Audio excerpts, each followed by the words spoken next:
The campaign that the Palestinian nation has begun recently is not a fight of an army against another army, so that one can say this army has this number of tanks, the other has that number of tanks, this one has more or the other does.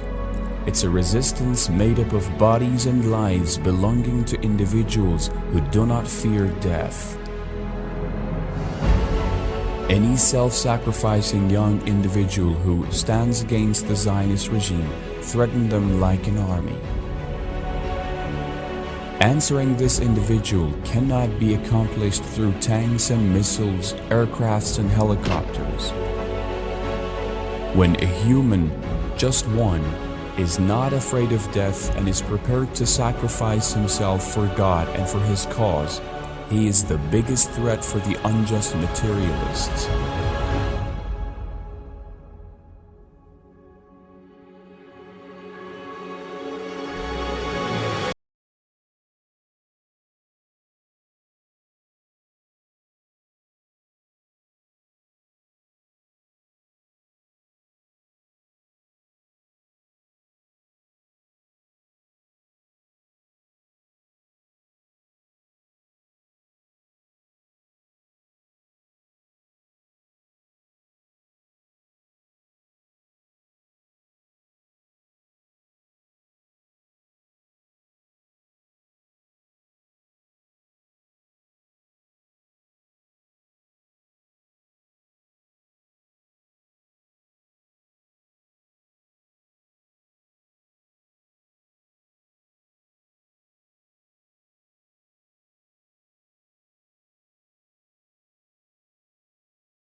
The campaign that the Palestinian nation has begun recently is not a fight of an army against another army, so that one can say this army has this number of tanks, the other has that number of tanks, this one has more or the other does.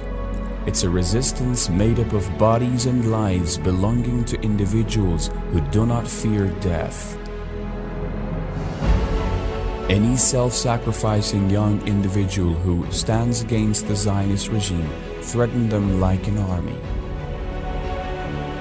Answering this individual cannot be accomplished through tanks and missiles, aircrafts and helicopters. When a human, just one, is not afraid of death and is prepared to sacrifice himself for God and for his cause, he is the biggest threat for the unjust materialists.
To Israel's security, and simply shut your eyes, hope for the best. Shut your eyes, hope for the best.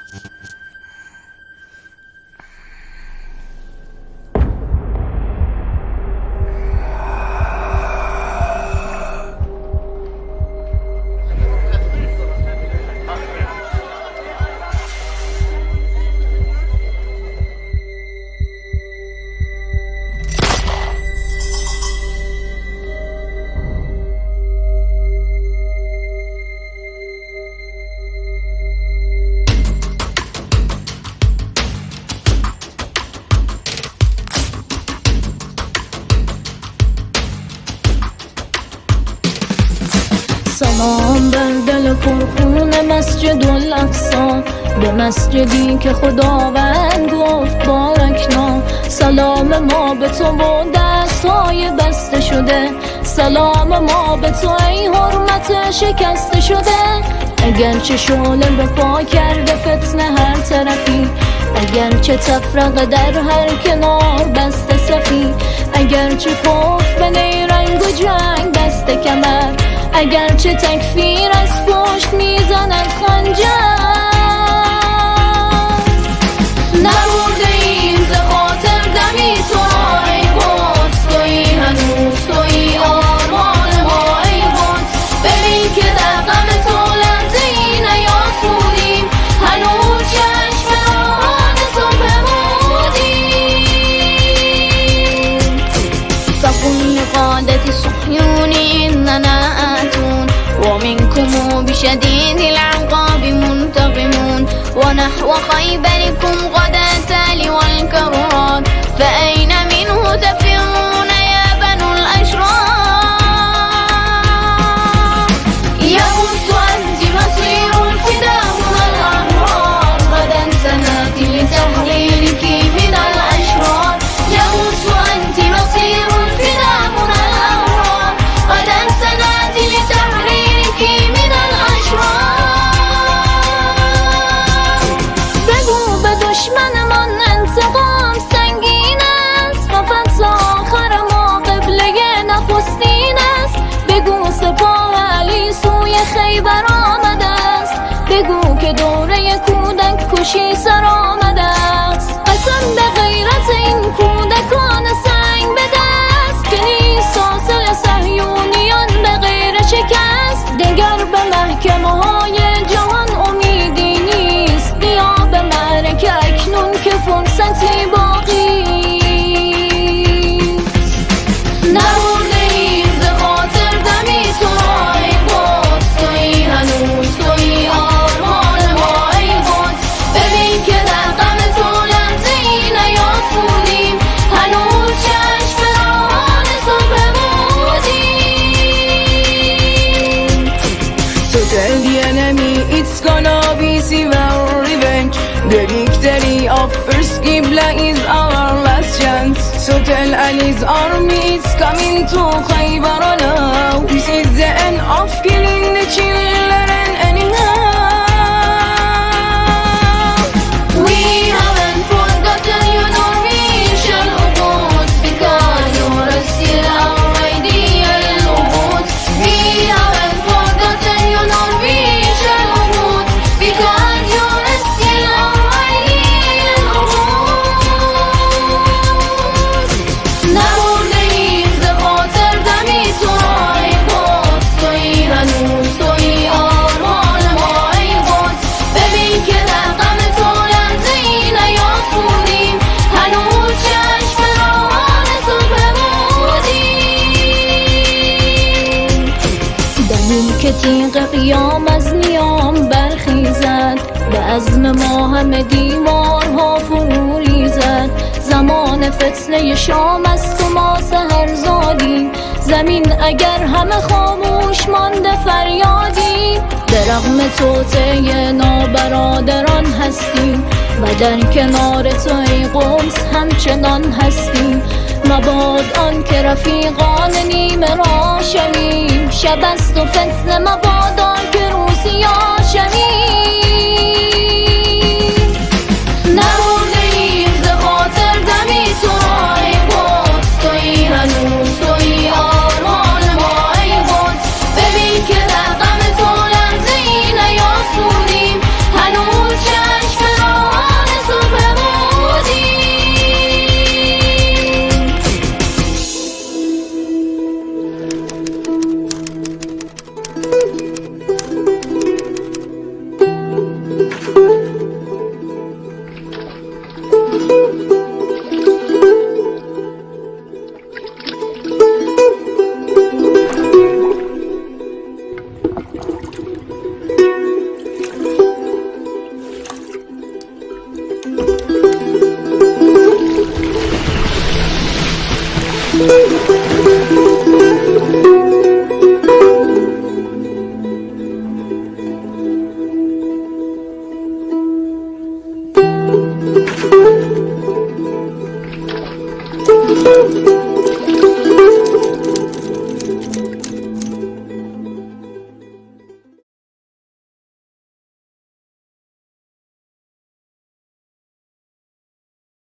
قبلش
Oh,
In the name of God, the compassionate, the merciful. 22nd of May this year, the last Friday of Ramadan, of the Muslim calendar has been announced by the late Imam Khomeini as the International Day of Quds. In this day, in more than 900 cities of the world, a lot of demonstrations are happening against the Israeli apartheid.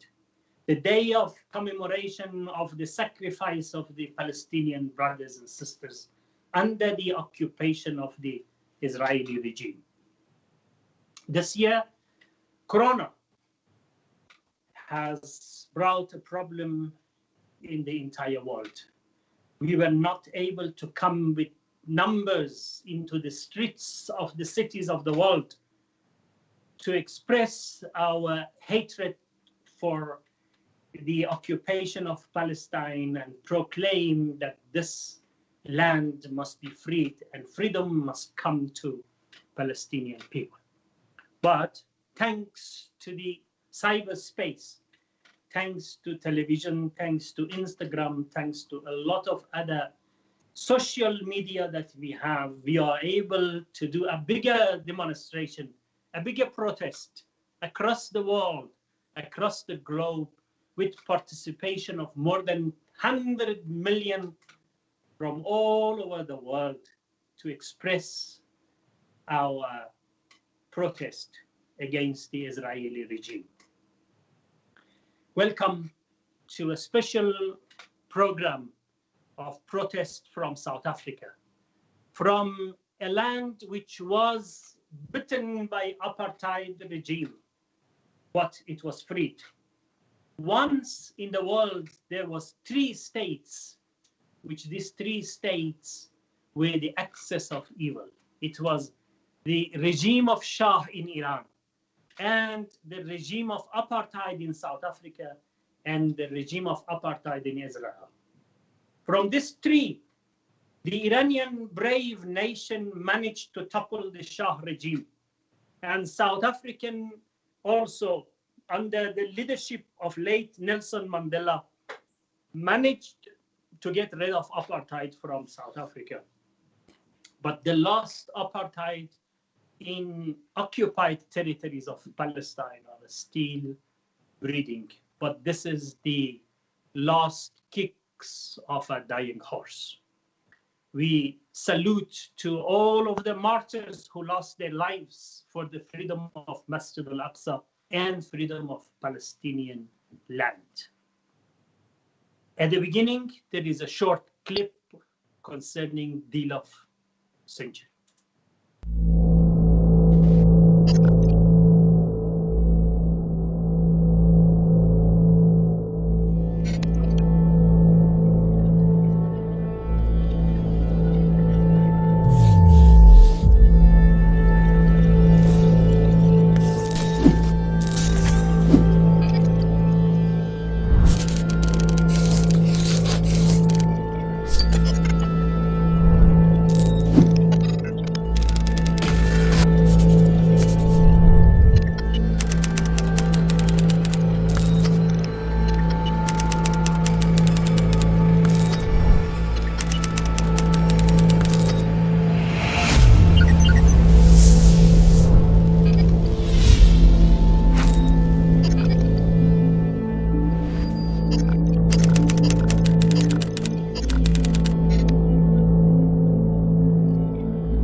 این تحرکات که آغاز آن به دست جانشین خائن و ناخلف جماعت عبدالناصر در پیمان ننگین کمپ دیوید اتفاق افتاد، همواره خواسته است نقش سوهان را در عزم پولادین مقاومت ایفا کند. در قرارداد کمپ دیوید برای نخستین بار یک دولت عرب رسما به صهیونیستی بودن سرزمین اسلامی فلسطین اعتراف کرد و پای نوشته ای را که در آن اسرائیل خانه ملی یهودیان شناخته شده است امضای خود را گذاشت.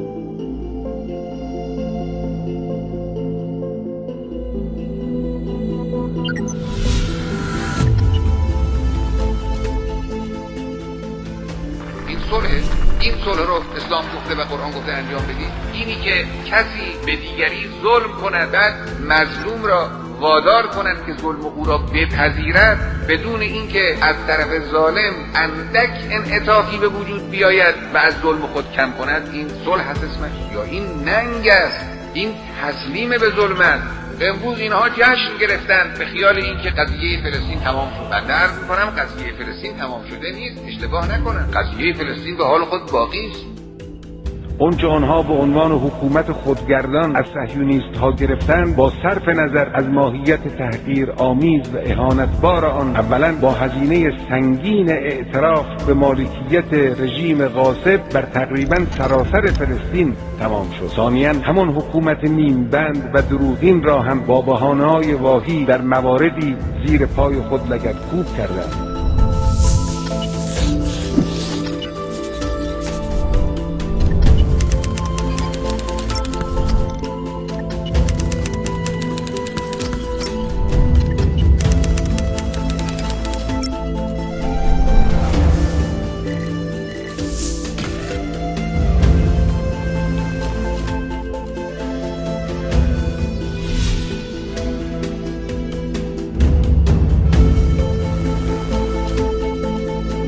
یاسر عرفات را و رئیس رژیم صهیونیستی را 15 روز تمام بردن در کمپ دیوید نگه داشتن تا شاید بتوانند یک چیزی از توش در بیارن که برای آمریکا یک تحرک سیاسی، یک تجدید حیات سیاسی، یک مظهر نفوذ سیاسی باشه. نتوانستن. اعتراف کردن که شکست خوردن. They will not be able to reach an agreement at this time. Back to Camp David.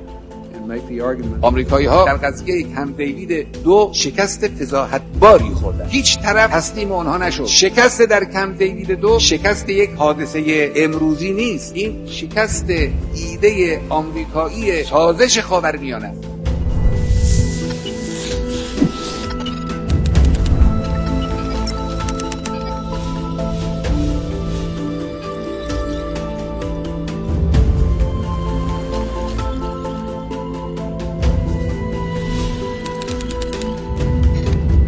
این نشست سران عرب در بیروت نشست خوبی نبود. اینا می توانستن از این اجلاس استفاده های خیلی بزرگی بکنن. فقط به سود فلسطین نبود، به سود خود دولت های عرب بود. امروز دولت های عرب می توانند محبوبیت و حمایت مردمی خودشون را، ملت خودشون را کسب کنند در این قضیه فلسطین. بیفتن جلو. اگر دولتی، حکومتی مورد حمایت مردم خود باشد دیگه آمریکا به اون نمیتوانه کاری بکنه یا از آمریکا نخواهد ترسید. دیگه ملاحظه آمریکا را لازم نمیدونه که انجام بده. در این قضیه دولت‌های عرب خیلی کارهای خوب میتوانستن بکنن و میتوانن بکنن.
ما میگوییم مبارزات ملت فلسطین باید ادامه پیدا کند.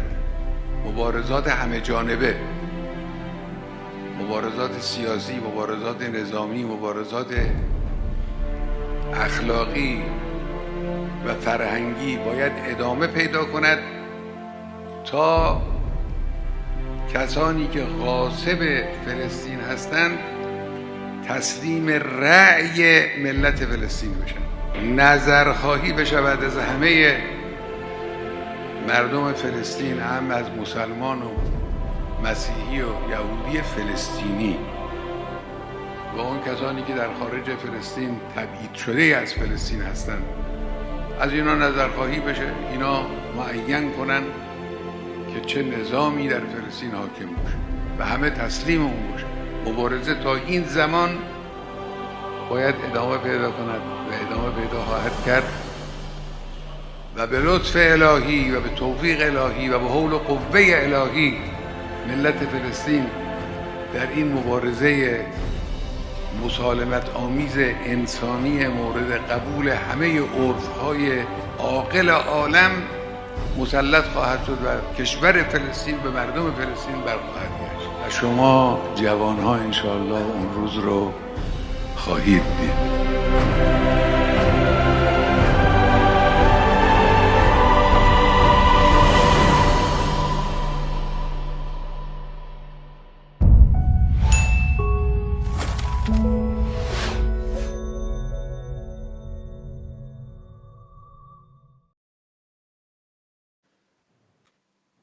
I'm sure you saw the clip. This is what the Americans are trying to do. However, the Islamic Revolution in Iran brought hope to South Africa, and the South African victory brought hope to Palestinians. Millions of Palestinians says that if the South African people manage to topple apartheid regime, we are going to be also doing that.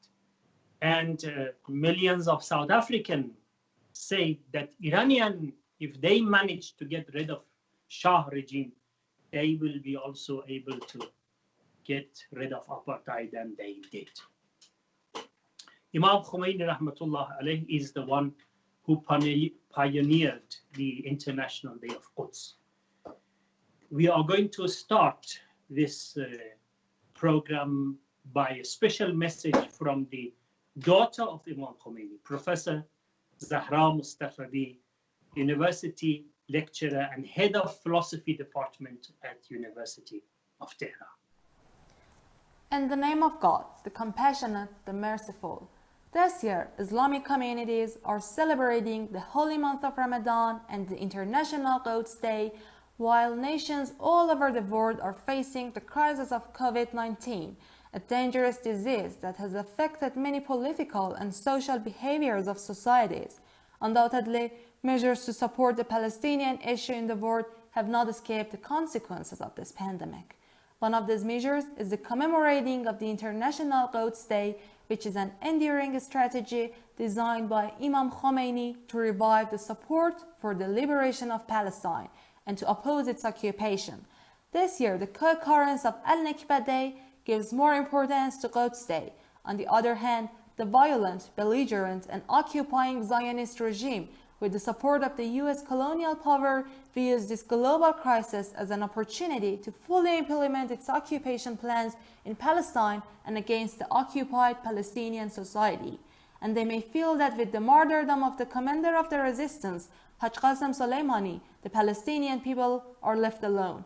Consequently, especially with regards to the sensitive situation, all the free people of the world, especially the Muslim communities, should not ignore the developments of the Palestinian issue and with a renewed vigor, especially in virtual space, should support the Palestinians and expose the crimes of the Zionist regime.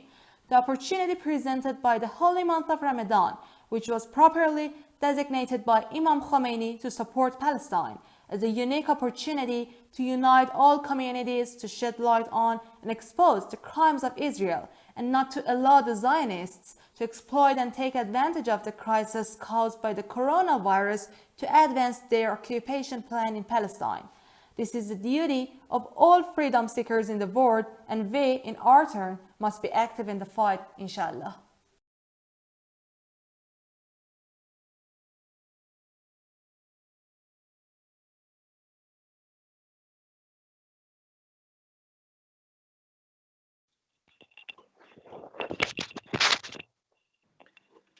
السلام عليكم. السلام عليكم ورحمة الله وبركاته. كيف الحال؟ How are you, Dr. Shahriari? Welcome nice to our online broadcast from South Africa. Thank you very much. Great.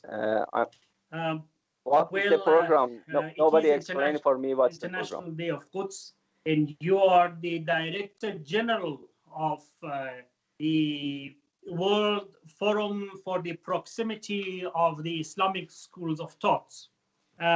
We want to know about your special message concerning the International Day of Quds from unity between the Islamic Ummah point of view, as somebody who is striving in bringing unity between the Ummah, as his mission is unification of the Islamic Ummah. What do you think about Palestine as unifying fact between all Islamic dominations? Can I start now? Yes, please. Go ahead. Actually, I prefer to explain about the Quds Day in the name of Allah, the most compassionate, the most merciful, and peace be upon Muhammad and his pure progeny and his chosen companions. In these last days of Ramadan, I ask God not to deprive us of the blessing of this holy month and to make us drown in his vast mercy. Alquds Day is a day when the unity of the Islamic world flourishes. On this day, all the committed Muslims around the world unite and march against the oppression and the hypocrisy. This year, in a situation where the coronavirus has caused a great calamity in the world, the anti-oppression people are expressing their ideals through cyberspace. And through present in this space, they are trying to express their hatred of the day of misery once again. For years, the usurper Zionist regime has tried to expel the main inhabitant of this land or take them to the margins using some coercive methods and making the living condition more difficult for them. The Zionist regime deprives them of urban services to force them to move out of their neighborhood and homes. And through building settlements, the regime is trying to change the demographic composition of Palestine against Muslims. Throughout its history, the Zionist regime has not withheld of any oppression, including war, murder, looting, and destruction on his path. Today, the behavior of the Zionist regime is completely similar to the plague of the coronavirus, which threatened physicality of justice and health in its society by destroying healthy tissues. On the day of Quds, the Islamic world will rise up to fight this vicious virus. In this talk today, I want to explain that the Islamic world needs unity to overcome this problem, and that this unity is shaped by the description of a new architecture, which I will now refer to. In order to achieve the unity of the Islamic world, we need to present a new intellectual architecture so that we can achieve great Islamic ideals with new strategies and approaches. Now, more than 40 years have passed since the Islamic Revolution in Iran, and we in our country are developing a new plan for the next 40 years of the Islamic Revolution as a second step. What I am saying now is the headlines of this new architecture, a modernization in the relations of the Islamic world that must be formed so that we can achieve the main ideals of the Islamic world, resist the system of domination and foreigners, and achieve victory. يا أيها الذين آمنوا إن تنصروا الله ينصركم ويثبت أقدامكم والذين كفروا فتعسا لهم وأضل أعمالهم. This new architecture has 5 axes, which are first, avoiding separatism and aggression in the Islamic world. Second, cooperation in the Islamic world. Third, developing synergy among Islamic nations, both self-construction of Islamic nation and spiritual and moral growth. Fifth, achieving a new Islamic civilization, the highest ideal. In this lecture, I would like to describe each of these 5 axes. The first axis is to avoid divisiveness and aggression against each other in the Islamic world. This axis is realized in 3 stages. In the first stage, we must avoid war between the Islamic Ummah, and everyone must try to establish peace and reform among the Islamic states. In the second stage, the conflict in the Islamic world must be avoided, and empathy and sympathy must replace it. Ethnic, tribal, national, and religious conflicts are damaging the Islamic world. Islam has ordered us to prevent such conflicts. فَلَا تَنَازَعُوا فَتَفْشَلُوا وَتَذْهَبَ رِيحُكُمْ. In the third stage, it is necessary to prevent insults and offenses. Every Muslim must respect the other Muslim and his sectarian beliefs and give him the right to choose.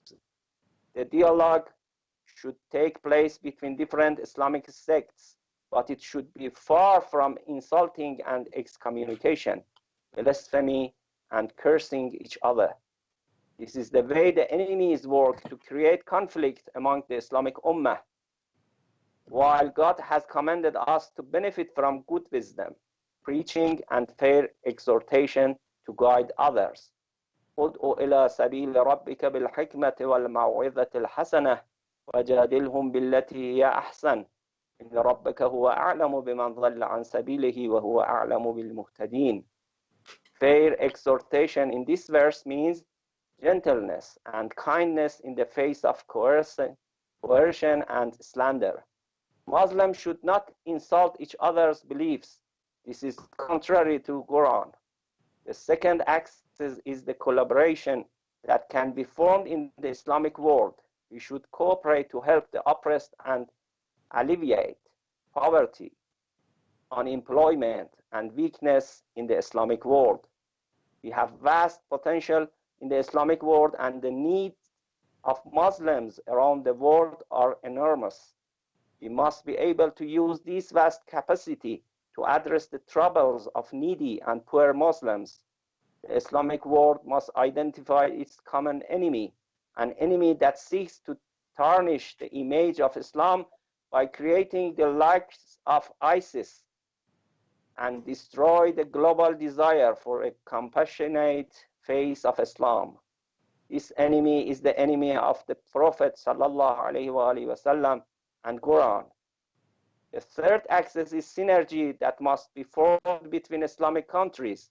If we can combine our possibilities and capabilities and put them together and link them together, we may be able to do things that we alone couldn't do. This synergy of Islamic nations can be seen at least 5 sections: in security, in knowledge, in wealth, in political power, and finally in participatory service providing in the Islamic world. These are the 5 parts of the third axis. The fourth axis is the self-construction of Islamic nations. All these synergies and all these collaborations, the efforts that we are carrying out to know our enemies, are to bring us closer to God and to bring Islam to the forefront, so that man can show that he is a good and worthy caliph for God on earth. And in order to obey Quran and the prophetic tradition, must build and purify ourselves, pay attention to our morals and behavior, and take care of ourselves. A Muslim must be truthful, brave, and chaste, feel brotherhood, has self-sacrifice, humility, and reliance to God. These are the moral attributes of a Muslim. There is nothing wrong with everyone doing their own beliefs and their own religious practices, but at the same time, there is a proximity between Islamic schools of thought and formation of Islamic brotherhood. These must be strengthened. وَاعْتَصِمُوا بِحَبْلِ اللَّهِ جَمِيعًا وَلَا تَفَرَّقُوا. And the last axis, just a minute, I will finish. The last axis is a great ideal. It is to establish a new Islamic civilization which is the ultimate ideal that we can define for the Islamic Republic of Iran, and it can become an ideal for all Islamic countries. Peace be upon you and God's mercy and blessing. Thank you. It was a pleasure, Dr. Shahriari, to have you in our show. And I hope that toward unity of the Ummah, you will be successful during your term as the Director General of the World Forum for the Proximity of the Islamic Schools of Thoughts. We wish you a good Ramadan and good Eid, and inshallah we will meet some more in coming future, inshallah. Thank you very much. I pray for you and your brothers. It was a pleasure to have you.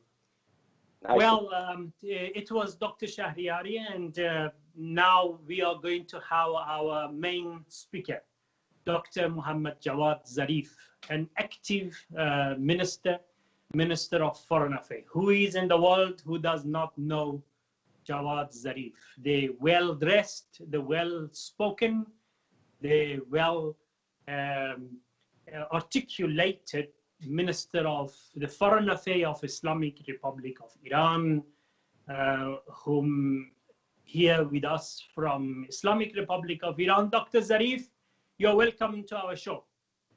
And the whole Bismillah ar-Rahman ar-Rahim. Assalamu alaikum wa rahmatullahi wa barakatuh. It's a great honor for me to participate in this program commemorating the day of Alquds across the world. This year, we have a global pandemic which has prevented those who believe in the cause of Palestine, in the necessity of ending Israeli aggression against the Palestinian people, in ending the most severe case of violation of human rights, the most severe case of threat against international peace and security, by demonstrating during the last Friday of Ramadan to show international solidarity and to show the resolve of the entire international community, particularly the Muslim people around the world, to resist aggression, to resist propaganda, to resist warmongering, to resist fear-mongering, and to resist extortion by the Israeli regime. But the pandemic also has shown us that the global powers who have supported the Zionist regime are not omnipotent. They're not above all. Their power can be undermined even by a small virus. The problem has been Muslim countries, Muslim governments have not found the necessity of becoming united in order to deal with this disgrace. This year, the day of disgrace, Yawm al-Nikmah, has been very close to the day of Alquds. And the disgrace is that we have not been able to support the Palestinians, to support the cause over the past 70 years, just because people believed, governments, particularly governments, believed that they could not overcome global arrogance. The pandemic has reminded us that the only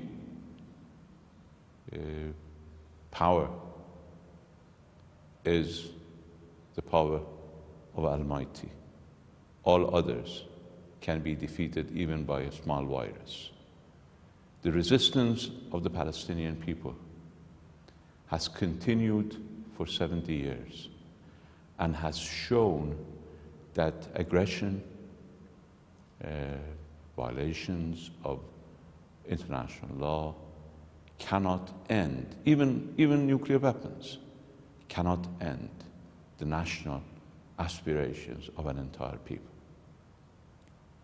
We have seen once again in the so-called deal of the century that those who believed that the United States could be a broker for peace were badly mistaken.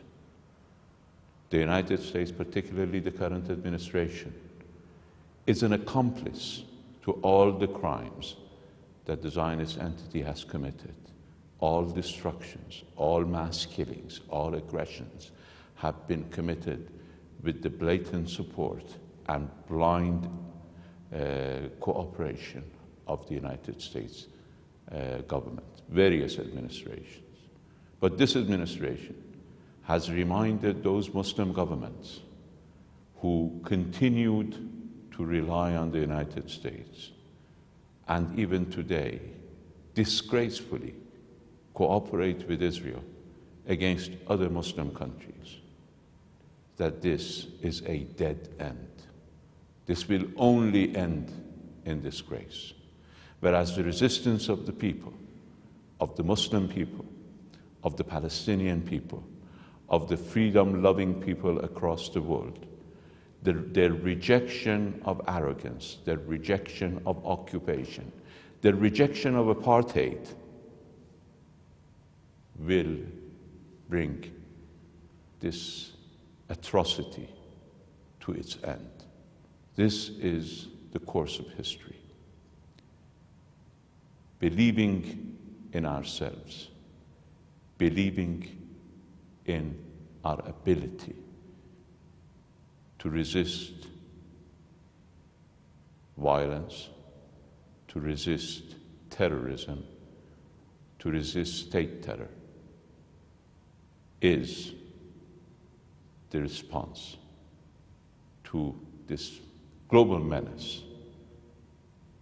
Everybody could agree that Israel is the single most serious threat to respect for human rights, to global peace and security, to non-proliferation, to a world free from weapons of mass destruction that had ever existed. And through propaganda, disinformation, and extortion, this reality cannot change. We have all come to realize, if we had any doubts before, that this regime and its supporter, the United States, resort to terrorism as a means of advancing their agenda. And that is not a sign of strength. That is a sign of weakness. This year, we are celebrating the day of Alquds without one of the greatest champions of the cause of Alquds, and that is the martyr General Qasem Soleimani. But look at how the United States managed to murder this brave man at the dark of night using machinery of terror, not in a battlefield, not in a brave fight, but through a terrorist operation. This is the end of weakness. This is extreme weakness that the United States, with all its supposed might, will have to murder General Soleimani and his companions at the dark of night through means of terror. That shows that when people realize their strength, when people understand that only the Almighty is the supreme power, not these worldly powers. And that is why, at the end of Ramadan, when we all understand, have done a month of fasting in order to realize our own submission to the will of God. This is a good time to realize that by relying on our own strength and by relying on the Almighty, nothing can overcome us. Let us once again commit ourselves to the cause of Palestine. Let us once again commit ourselves to our own dignity as Muslims, as human beings, not to allow this global atrocity to continue. Assalamu alaikum wa rahmatullahi wa barakatuh. Honorable Minister of Foreign Affairs, thank you very much for your contribution. It was really a pleasure to have you in our show today. All over from Islamic Republic of Iran to South Africa, the whole world was listening to the Iranian Minister of Foreign Affairs. With kindness, he accepted to be a part of our show, and his words was really inspiring. We have another guest, which is very known to the whole South African and also the whole world, Comrade Baleka Mbete, former Speaker of the South African National Assembly, an icon of a struggle in South Africa, the one whom has been doing all of his life for the freedom of South African, and also served in different departments as a servant of this nation. He is one of the main supporters of the Palestinian struggle against apartheid Israel. Comrade Baleka, Comrade Mbete, you're welcome to our show. Thank you very much, Comrade Hosseini. It's a pleasure. I'd like to greet my brother, the minister, although I didn't hear him or even see him on the screen. Generally, all over the place, he's been busy. And I would like to express my gratitude for being invited and being included in this very important program for us to express our solidarity with the struggle of the Palestinian people under occupation. I'd like to say that we have come together tonight out of love and care and solidarity to remind one another that the struggle of the people of Palestine is our struggle. When we, the people of South Africa, were still struggling for our own freedom, we enjoyed the support of the whole globe who came on board on the anti-apartheid struggle. So we benefited from the solidarity we enjoyed. And in fact, we are therefore tonight very, very inspired by the courage and the resilience we see with the Palestinian children, men and women who to this day are not giving up, are continuously carrying on, and we want them to continue to fight for their freedom, and we support them and will continue to support them. I want to say, comrades, that we yearn for the day when your children will have the right to enjoy being children. Because, you know, children must be able to play, must be able not to care when they have time to play and experience the lives of little children. But we see Palestinian children now and again being taken into jail. And we think that those Israeli soldiers should be ashamed of themselves, carrying those guns, actually pointing them to little kids who are just carrying stones, some of them. And I think that really it is shameless for elders, for adults, you know, people who ought to be looking after their own children and encouraging them to be innocent and to just play and grow up in a healthy environment.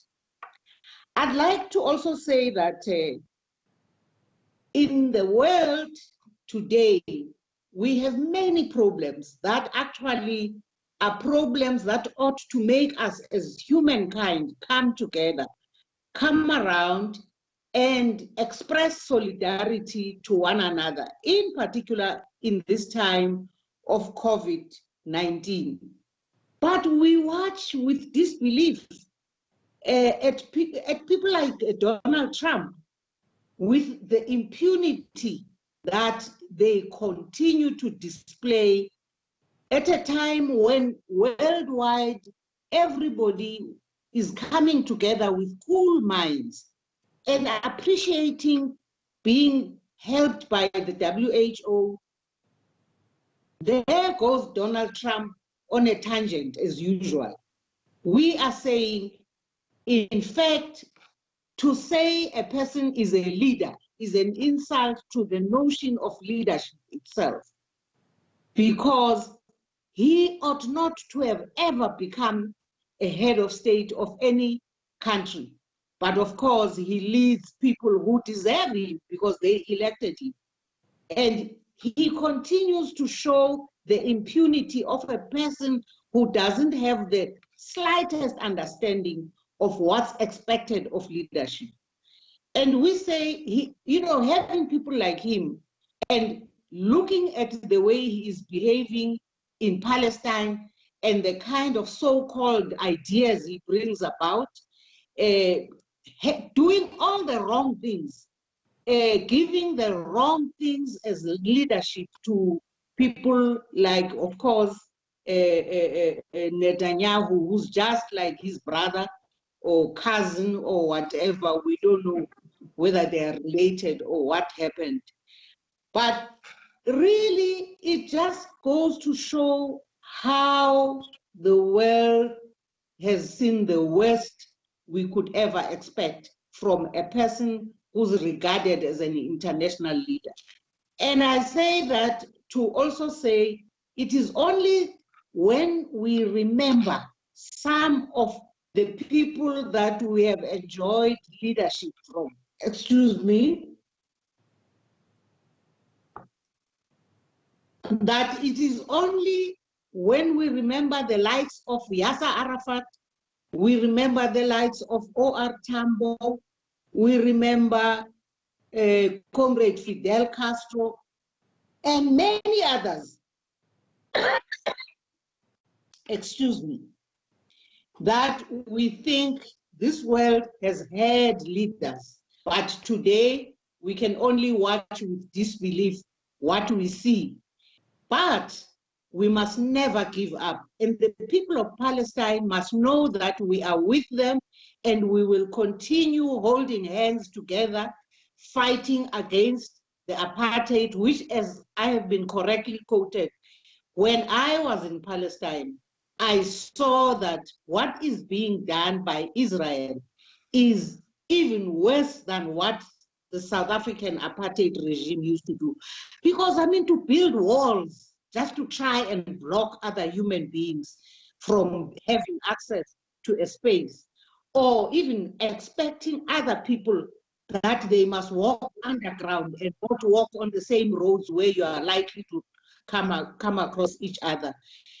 Anyway, comrades, it was it was an honor to be able to talk, to be part of this program. Thank you very much.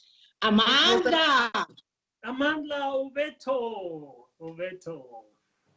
It was an inspiring word by Comrade Baleka Mbete, former Speaker of South African National Assembly. Thank you very much for being into our show. Thank you for your inspiring words. Thank you very much. Well, thanks. We move to another icon of a struggle.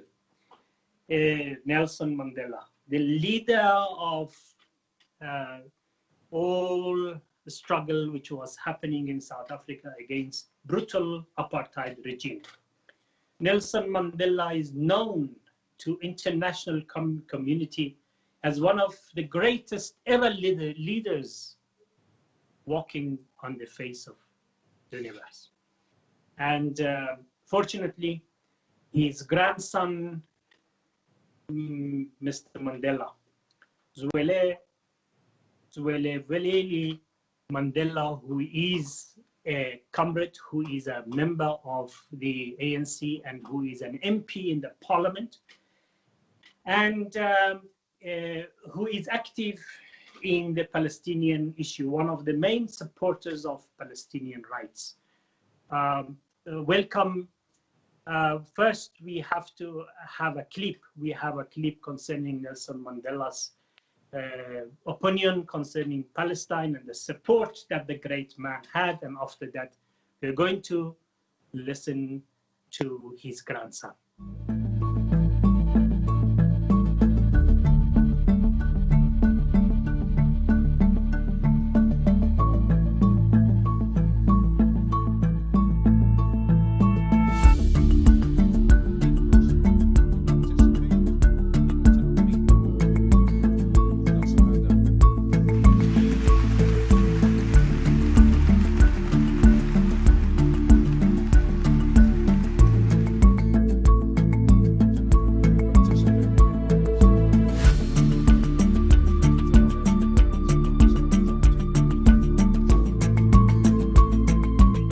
Identify with the PLO because just like ourselves, they are fighting for the right of self-determination. Arafat is a comrade in arms and retreating aside.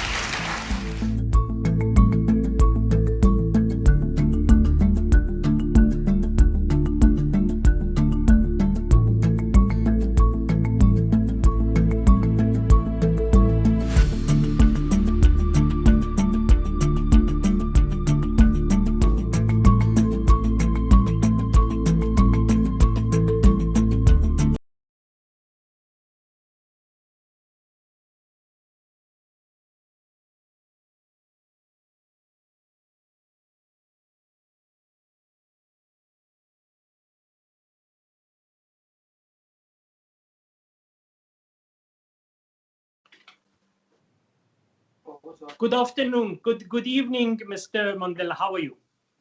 Very well, thank you. And yourself? Well, it's a pleasure to have you in our show, International Day of Quds. It is an honor to participate in this live broadcast. Well, you are the grandson of a man who was the flag holder of a struggle against the apartheid South Africa, who led the whole nation toward victory. And the one who was also pioneer of the struggle against apartheid Israel in South Africa, the one who said that our freedom in South Africa won't be complete without the freedom of our brothers in Palestine. It is a great pleasure to have his grandson with us tonight in the International Day of Quds. Your take on this, Mr. Mandela? Well, for us, International Quds Day symbolizes our collective resolve that we shall never rest until Palestine is free. Today, we bring revolutionary greetings to our brave Palestinian people who have endured 72 years of occupation and yet remain firm and resolute in the face of brutality, cruelty, and oppression. I therefore bring you greetings from the people of South Africa and reaffirm again the words of my grandfather, President Nelson Rolihlahla Mandela, that our freedom is yet incomplete without the freedom of the Palestinian people. Our freedom is incomplete until 6 million Palestinian refugees have won the right of return to the land of their birth. Our freedom is incomplete until every illegal settlement is dismantled and the land is returned to its rightful owners. Our freedom is incomplete until all political prisoners are freed and the real criminals are charged for crimes against humanity, genocide, and ethnic cleansing. Our freedom is incomplete until the children of Palestine can be the children again and live without fear of being bombed, maimed, and crippled.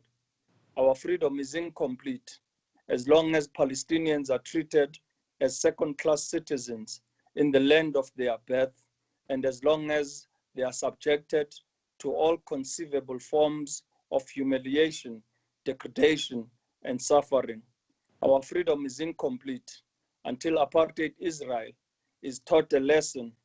That lesson is that your tyranny may reign for a day, a week, a month, a year, a decade, even a century, but it has its date with destiny. In the end, justice will prevail. In South Africa, we have endured colonialism, occupation, and racial discrimination under a system that was so brutal, but in the end, truth prevailed. Never shall it be that the people of Palestine shall ever stand alone. We are with you and shall never abandon you. We therefore want to take this opportunity to call on all activists around the world, students, workers, academics, musicians, artists, traders, civil society structures, and business to deepen their campaign to boycott, divest, and bring sanctions against the apartheid Israeli state. We say for all the world to hear, Maibuye i-Africa, Maibuye i-Palestine, Maibuye. Amandla. Amandla, awethu. Awethu. Well, thank you. Mr. Mandla, but just before we talked to you, we were speaking to Comrade Mbete, and she was comparing the South African apartheid with the apartheid of Israel. What is your take on that? I had the opportunity in November 2017 to visit Palestine, and what I witnessed with my very own eyes was worse than anything that we have ever experienced as South Africans. The brutality that is meted against the innocent children and women in Palestine is unforgettable. And I want to ensure that every day we spend, we must call upon the global community to stop being complicit and ensure that we are able to bring the evils and the brutality of what is happening in occupied Palestine for the whole world to see. Well, we are proud of you as the grandson of a great man, Nelson Mandela, and we are very happy that you have the scarf of Palestine around your neck and the love of Palestinian in your heart and the aim and objective of Palestinian forward. It was a pleasure to have you in our show. Have a great evening. An honor. Thank you for inviting me. It was a pleasure. Well, there is a bad news that I have to share with all of the viewers. Unfortunately, they have closed the Zionist regime Instagram, which is belong to the whole. This is why we are fighting with Israel. This is the reason, that because we want to talk about an oppressed nation, they are going to do this. So many people were supposed to be online in this moment. But unfortunately, right at the time that the program was about to start, they have closed down our Instagram and we will not be able to have a live show on the Instagram. But brothers and sisters who are joining us from all over the world.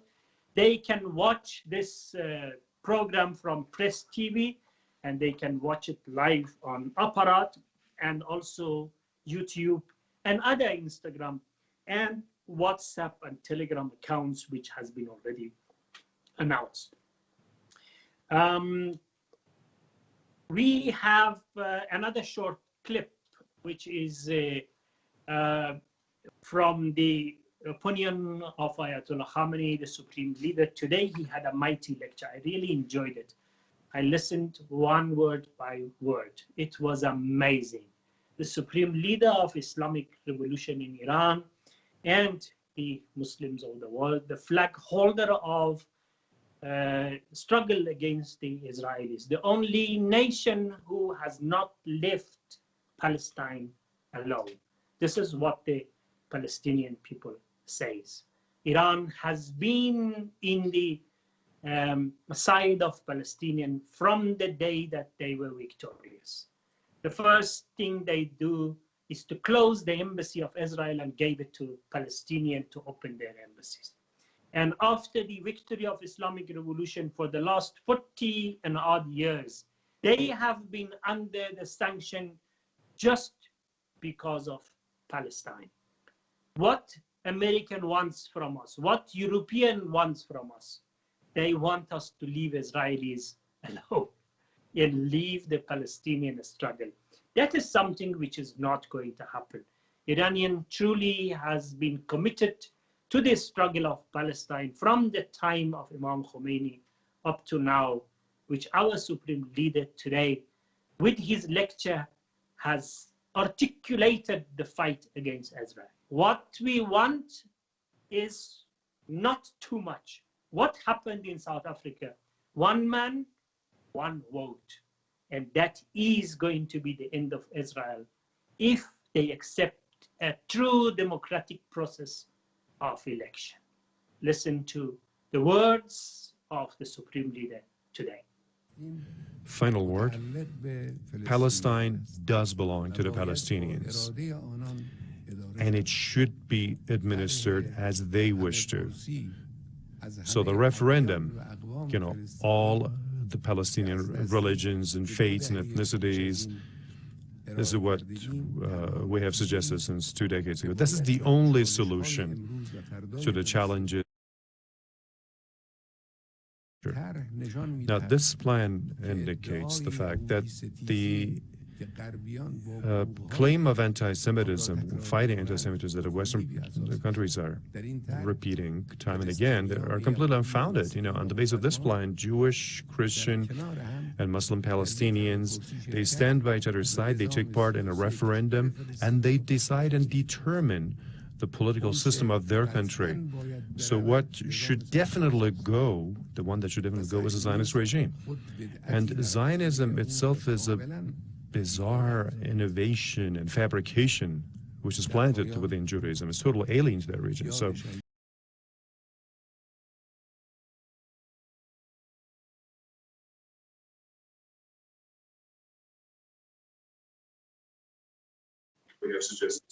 well, we have an artist from Islamic Republic of Iran. His name is Ustad Murtaza Naddaf.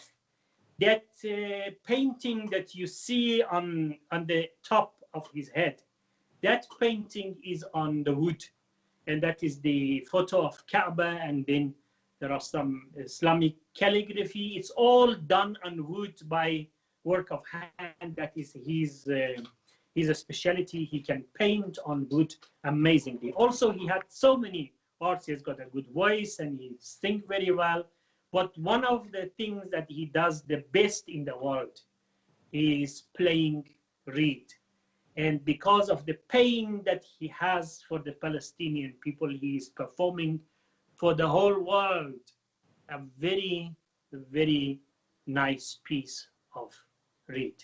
Go ahead. Thank you.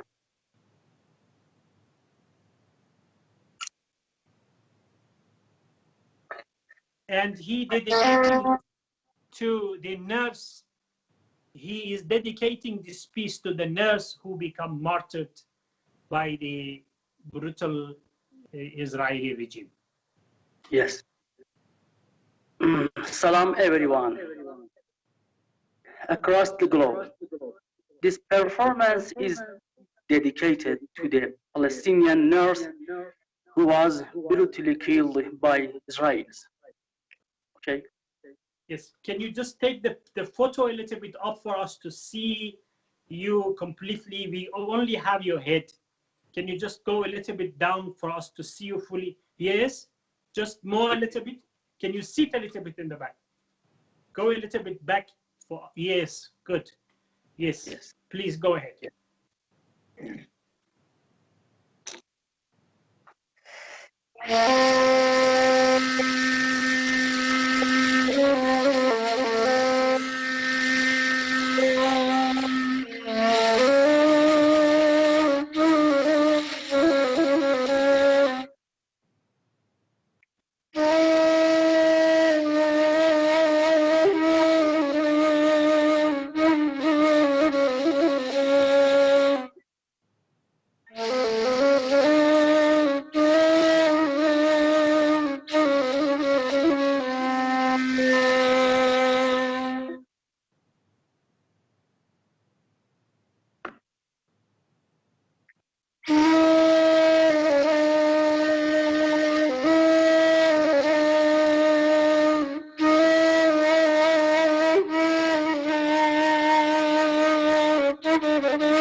Wow, wow, wow, wow, wow. It was amazing. It was amazing. Thank you very much. Congratulations. It was amazing. Really, I mean, it was, you know, I can imagine the moment that the nurse was falling down and was brutally hit by the Israeli bullets and died in the front of the international community, and no one was talking about it. Well, thank you very much, Ustad Murtaza Naddaf, for the wonderful, wonderful performance that you had. Thank you. It was Thank you, amazing. my Thanks. It was I like it. It was a pleasure. Thanks a lot. Well, the next guest is none other Dr. Amir Abdullahian, a great diplomat whom has been well known to the whole Islamic world, especially in Middle East. Dr. Abdullahian, welcome. The whole world wants to listen to your message.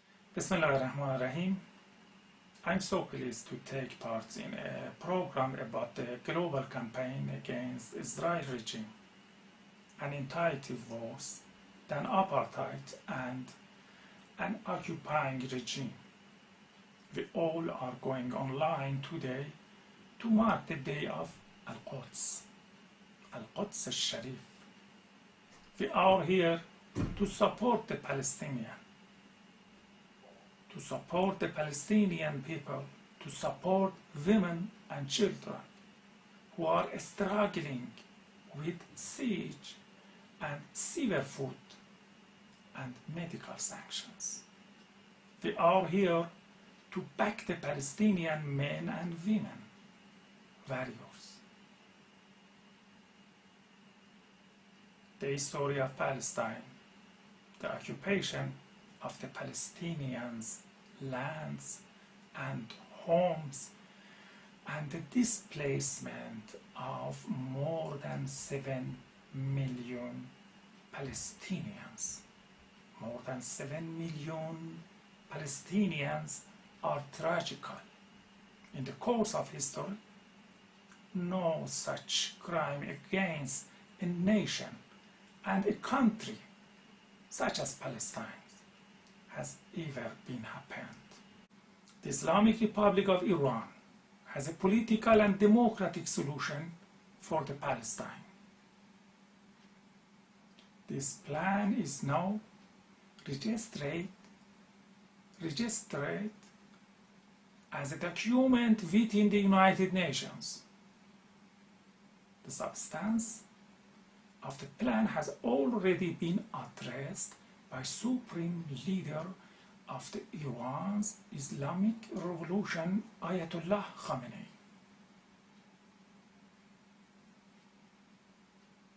1. Without taking the Palestinians into account, and at the end of its trusteeship on Palestine, Britain relocated Zionists to this territory. 2. Britain did not allow the Palestinians to exercise the self-determination right. So, Britain ignored the Palestinians. 3. Based on the right to self-determination, a referendum with the participation of the true residents of Palestine, that is Muslims, Jews, and Christians, needs to be held for determining their destiny and the type of political system. 4. As a result of the referendum, and based on the viewpoints of the majority, the political system will be established. 5. The right of return of the Palestinian refugees to their homeland will be exercised. 6. The status of non-local residents, the occupiers, will be determined by the new political system. And 7, to hold the referendum and implement the plan, it is necessary to A. establish a committee with the participation of the Palestinians' representatives, including Jews, Christians, and Muslims, as well as the United Nations. B. To conduct census inside and outside Palestine. And C. To establish a financial fund for funneling the international support to this plan and the Palestinian people. Finally, there is no doubt that people and resistance in Palestine will be the ultimate victors, and Quds and Palestine will be freed, inshallah. Wassalamu alaikum wa rahmatullahi wa barakatuh.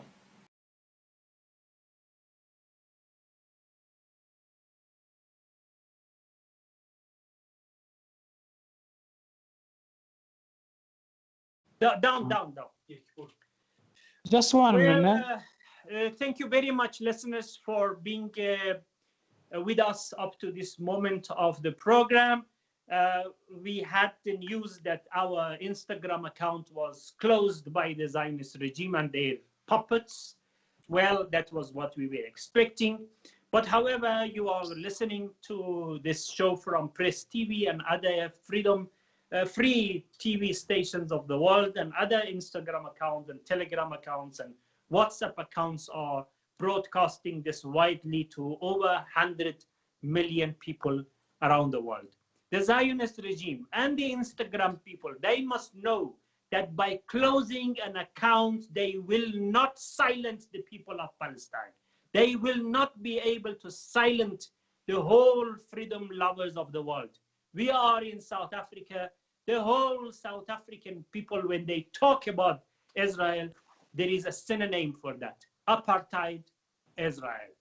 We have Dr. Akbari, who is the Director General of Islamic Awakening Conference in Iran, and who is a lecturer also, and he was former ambassador of Islamic Republic of Iran to Libya. Welcome, Dr. Akbari, to our show. الله الرحمن الرحیم. خدمت جناب عالی و همه بینندگان سلام عرض میکنم. علیکم السلام. Well, you speak Farsi or English? Yes, I speak Farsi is better for me, or Arabic. I think Okay, Farsi then is better. I have to translate. So speak one sentence and then let me translate for you, for the listeners. Yes, I'm ready. بسم الله الرحمن الرحیم. با عرض سلام و خسته نباشید خدمت جناب عالی و همه نخبگان جهان اسلام و حوزه بین الملل. I greet all of you and also all activists around the world and this Islamic world. Yes. من بحثم رو شروع کنم. شما ادامه بدید، من جمله جمله ترجمه میکنم. شما ترجمه میکنید؟ بله کسی دیگه که نیست که بعد با ترجمه کنم. بسیار خوب. بحث روز قدس در واقع بحث دفاع از مظلوم و در حقیقت دفاع از حوزه انسانیت و به نوعی مبارزه با جنایت و ستم در جهان امروز است. When we are talking about the struggle in Palestine, actually we are talking about the struggle against those unhuman actions internationally. گذشت 72 سال از موضوع فلسطین در واقع امروز برای همه بشریت حجت را تمام کرده که بشریت به این مفهوم توجه بکنند که برای ملت فلسطین مذاکره و انتظار مذاکره و کمک از سازمان‌های بین المللی و حقوق بشر در واقع یک سراب هست و یک تجربه تلخی است که نباید منتظر آن باشد. After 72 years of a struggle in Palestine, now the whole international world should know that depending on the international support, international solidarity, and international help is going to be vain. The people of Palestine must themselves stay and stand on their own feet. مقاومت یک امر فطری است که برای همه انسان‌ها در واقع یک ضرورت و جز ضروریات اولیه حیات یک انسانه و همه ملت‌هایی که امروز پشت سرشون افتخار میکنن به آزادی و استقلال در یک دوره‌ای در مقاومت بودن و تونستن با ظلم مبارزه کنن و به مقاومت و به پیروزی برسن. The struggle is the only noble path that all nations can take, and all nations that they are proud of themselves is today, and if they are independent today is because one day they were doing a struggle. امروز حتی آمریکایی‌ها افتخارشون بر اینه که یه روز خودشون رو از تحت سلطه انگلیس نجات دادن. فرانسوی‌ها افتخار American are proud of themselves being freed from the yoke of the British colonization one day before. فرانسوی‌ها افتخارشونه که انقلاب فرانسه رو پشت سر گذاشتن. همینطور روس‌ها انقلاب also they are proud of their revolution which they passed a century ago. روسیه همین افتخار رو داره، هند همین افتخار رو داره که از سلطه انگلیس. There is the same type of pride in India and Russia. They had passed revolution. همینطور چین افتخار میکنه که یه روز تونسته خودش از سلطه ژاپن نجات بده و همه ملت‌های دنیا امروز روز استقلالشون رو جشن میگیرن. The same is with China. Today, all nations, they are celebrating their Independence Day. بنابراین بحث مقاومت یک امر فطری و انسانی است و همه ملت‌ها این حق رو دارند که بایستن مقاومت بکنن و به استقلال برسن. Ambassador of the Republic of South Africa to Washington, a prominent member of ANC and ex-premier of Cape Town, the Western Cape. You are welcome to the show concerning International Day of Quds. Jazakallah khair. Thank you very much. Bismillahir Rahmanir Rahim. I want to say that Quds Day, this day today, 2020, cannot be business as usual. We cannot just have the usual condemnation of Israel and the imperialist backers, the usual outrage against Israeli atrocities against the Palestinians, the usual call on Arabs and Muslims to step up support, the usual pledge to intensify the struggle in Palestine against the Zionists, and the usual mobilization behind BDS and the global solidarity movement. All of those things are absolutely important. But I believe that 2020 has a difference. And the impact of coronavirus and COVID-19 opens up possibilities that we may not have had. But we must understand that in this moment that we are in, two sides are competing to fill this gap, this vacuum, this transition that COVID-19 has opened up. And on the one hand, we have the aggressors and the populists and the imperialists and the Zionists using this moment to consolidate and to extend the state of Israel and to contract the Palestinian space for living. On the other hand, we, the freedom-loving people, have a similar opportunity to join with the rest of the world and to say capitalism has failed, aggression is failing, populism is failing, and therefore we must reimagine not just the world, but we must reimagine the Palestinian struggle, the Palestinian situation.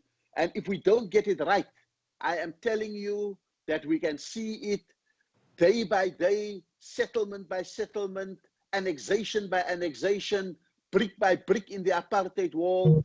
A single state is being constructed and it is an Israeli state supported by the Americans. And therefore, firstly, as I end, firstly, we must understand that we are dealing with a triangular alliance against which we are having to fight.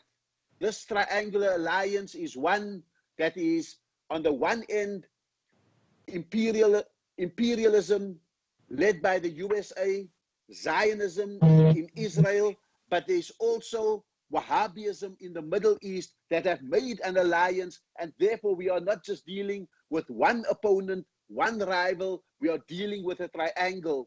And that means that to reimagine the Palestinian struggle, we have to have maximum unity amongst all factions of the Palestinians so that they could lead that struggle and lead the world. We need to build that solidarity as we go along. We need to intensify the struggle, and we need to make sure that if there is one state, it will be a democratic Palestinian state where all can live in peace with each other. That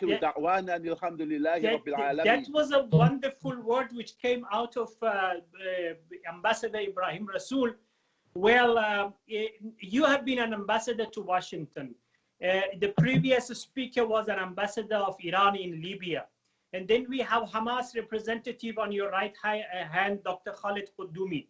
Well, knowing the mechanism of American policies and their blatant support for the Israeli regime, knowing the apartheid system which is ruling in Palestine, and knowing the deal of the century and all of the atrocities which recently happened, and American blindly, they just one way they support the Israeli regime, close their eyes for all of the atrocities which is happening, and they do all of those things, changing the embassy to Jerusalem and recognizing Golan Heights as a part of Israel, and all of the other things which is happening.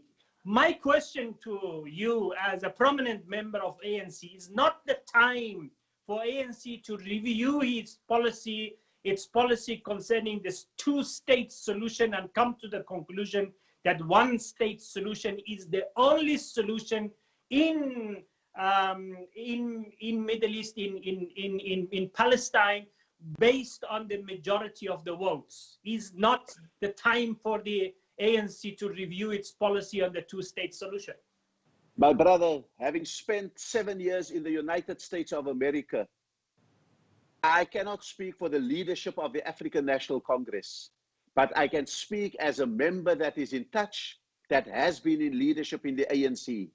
The two-state solution is a figment of our imagination. It has been killed. I think it's a competition about what will be the essence and the characteristic of a one state. We cannot allow it to be a single Israeli Zionist state. We have to battle for it to become a single democratic, human rights orientated Palestinian state in which all Jews, Muslims, Christians, everyone can live together in harmony. I believe that that is the competition that is on the go from 2020 onwards. Great, thank you. It was a great opportunity talking to Ambassador Ibrahim Rasool. We have Dr. Khaled Qudumi, who is the representative of Hamas movement in Iran.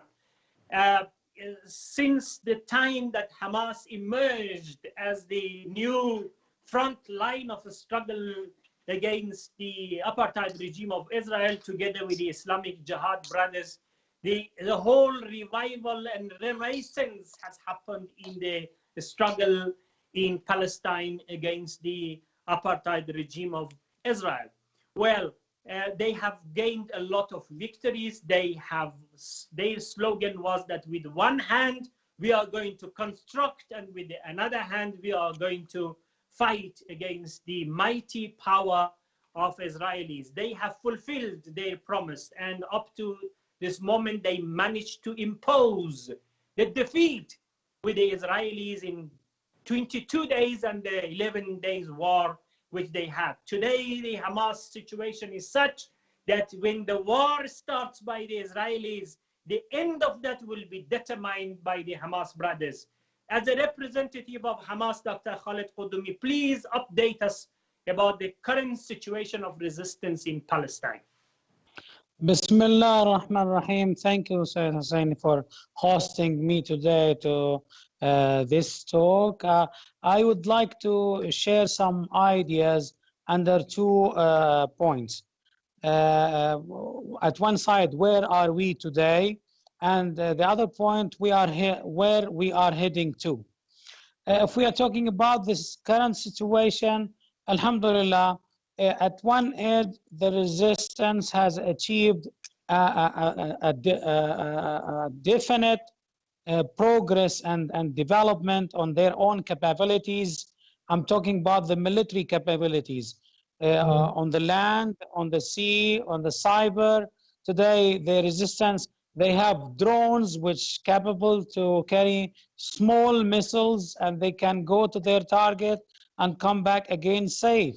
This very movement has also developed terminologies which they are new among the youngsters over there. How to get engaged from the point zero with the enemy, how to land behind the line of the enemies. All these are achievements for the resistance over there. On the other hand, also the resistance, they have merged or forged different relations in the region with the Islamic Republic of Iran and other Muslim countries, and also the international community start to look to this resistance as a rational resistance, where they care about their people and make their life somewhat an honorable life, to be a human life, and on the other hand, they did not compromise on their legitimate right. That's one angle. And the other angle, today we have also witnessed the exposure of the real criminal face of the Israeli enemy. The international community today, they are feeling the burden, the moral burden of this entity, the Israeli regime, over their own values, when they have seen that this regime is killing civilians in the March of Return and breaking the siege. They have seen that this regime is making different incursions on the mosque everywhere in the world. It's for Muslim, it's not for somebody else. The church is for Christian, the synagogue is for the Jews. So nevertheless, today in the morning, the settlers, they were marching towards Al-Aqsa Mosque, and by grace of Allah and the steadfastness of Murabitin over there, who are our youngsters, they have been prevented. But unfortunately, they have taken a decree from the Zionist trial court to that there will be an equality between those settlers who are Jew and the Muslim in the mosque, in the Al-Aqsa Mosque. This is something ridiculous, very strange, and cannot be tolerated. Imagine a mosque in South Africa, and the government of South Africa will decide that to have a right for Christians or Jews to come and say their prayers in the mosque. That is something only and only came by this ugly face of the criminal Zionist regime. This is about the current situation. The current situation, we have witnessed the support of the American, open support of the American, even on the expense of the American interests themselves, to the Israeli regime. And we have heard about the endeavors to annex the Jordan Valley and some 40% of the land in the West Bank. What is next? Let me answer it in 1 minute. What is next? And I will not take more time from you. The next is that the real meeting which has happened yesterday among the leaders of resistance with their different sects and different nationalities, Sunnah, Shia, Christian, and we have people from Yemen, we have from Beirut, Sayyid Hassan Nasrallah, Ismail Haniyeh from Gaza, how they, all of them spoke one language, spoke one thought, spoke one idea. They have achieved one target, that is the target of unity. Here we have reached the momentum, how we can defeat this enemy. This is the only recipe, and there is no other recipe. That is our unity, is the grant, is the guarantee to liberation of our shrines, liberation of our land. And in that time, I tell you, brothers, there will be no one state and no two states. There will be no Israel, but there will be Palestine. And that is what we are thinking as Palestinian. There is no place for Israelis in our land. They have come from different countries back in Europe and in other places. Let them go to their homeland. There is no single Israeli who doesn't have two nationalities over there. They have no right to live in our homeland. And sorry for being late. I am at you, sir. That was wonderful.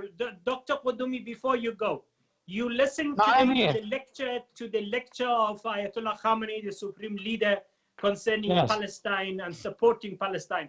Just in a very short 30 seconds, your opinion concerning his lecture today. Well, His Eminence, the Supreme Leader, has spoke of many ideas. I want just to highlight two ideas of whatever has been mentioned by him beautifully. This speech, to me, it is a real milestone in the history of resistance in the region.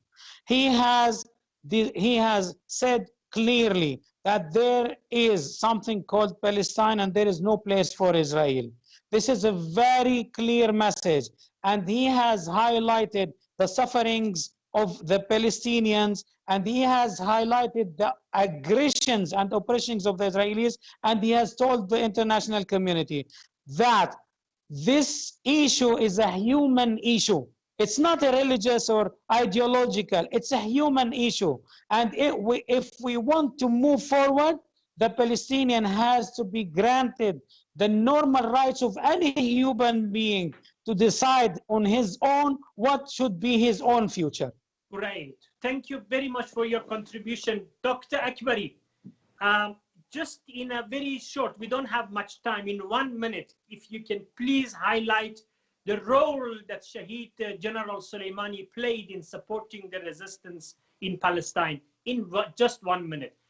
یه دقیقه نقش شهید سلیمانی رو در مقاومت فلسطین لطفاً بیان کنید. ببینید، من اجازه میخوام یه چند ثانیه این نکته رو عرض بکنم و بعد هم نقش شهید سلیمانی رو بگم. در دنیای Let me speak about something else before I talk about General Shahid Soleimani. Yes. به نظر من فلسطین امروز یه شاخصه که همه چیز رو میشه با اون ارزیابی کرد. نقش In my opinion today, the Palestine issue is a stick yard for everyone to be measured with. امروز شاخص سازمان ملل رو میشه در فلسطین اندازه‌گیری کرد. شاخص We can test the United Nations integrity by the Palestine issue. حقوق بشر رو، حقوق انسان رو، دفاع از The issue of human rights also will be tested by the Palestinian issue. حتی جبهه حق و باطل رو میشه با شاخص فلسطین ارزیابی کرد. Even the front line of truth and falsehood also can be tested and recognized by the Palestinian issue.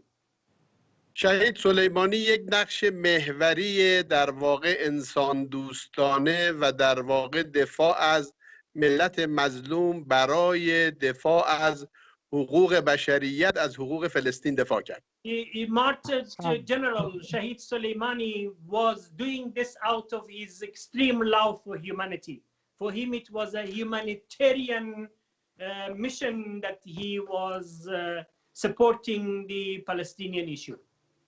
به نظر میرسه که اگر از ملت فلسطین امروز دفاع نشود، حتما باید ملت‌های دیگر دنیا منتظر ظلم مشابه فلسطین باشند. And if we don't support Palestine, we may witness the same atrocities in another part of the world. در واقع شهید سلیمانی از حقوق بشریت و انسانیت و عدالت و در واقع مظلومیت دفاع کرد.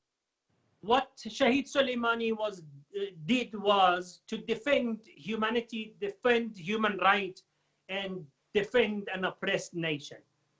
و این باور رو منتقل کرد که ولو این که ما اندک باشیم و دشمن هر چقدر قوی باشه، با تکیه بر وعده های الهی دشمن قطعا شکست پذیر است. And his case supports and proves that if we trust Allah and trust our own nation, we will be victorious. Dr. Akbari, it was a pleasure to have you. Dr. Khalid Qudumi, it was a pleasure to have you. And Ambassador Ibrahim Rasool, it was really a great night with you three, all icons of a struggle in the three different countries. It was a pleasure to have you all in our show. The next one. Same over here. It was a pleasure. Well, the next item is a singer, an amazing singer from Islamic Republic of Iran, who can sing in three languages of Arabic, English, and Farsi. We are going to have him perform live on today's show. And is it ready now to be broadcast? Okay, there is a clip. First, you must see the clip, and after the clip, we are going to see the live song performed by Ustad Qawam Nia from the Islamic Republic of Iran using three languages.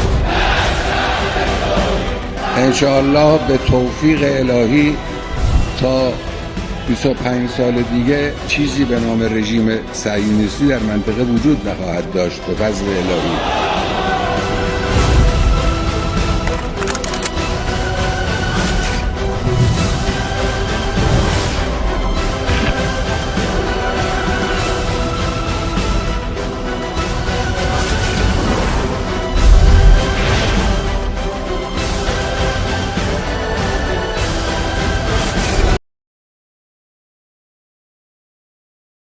امیدوارم که انشاءالله اون روزی که شماها در قدس نماز جماعت میکنید اون روز رو ببینید و ببینید. دائما بودم فی القدس.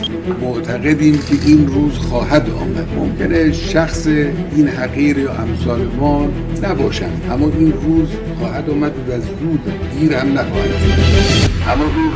خواهد آمد و زود دیر هم نخواهد شد.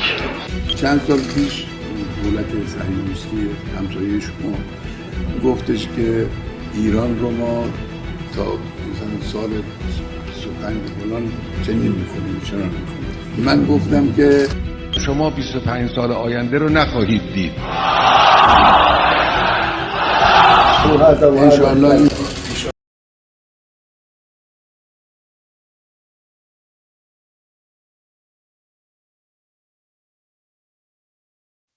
سیادر بیاد ببر بالا سر ببر بالا. خوبه عالیه. بله. Okay. Well, thank you very much for following us up to this moment. We are amazed and we are astonished by the Israeli regime and also by the Instagram who has closed our account. And unfortunately, we can't go live on that account, which was announced to everyone. However, we are live on Press TV. We are live in some other Hausa TV and some other TV stations of the world.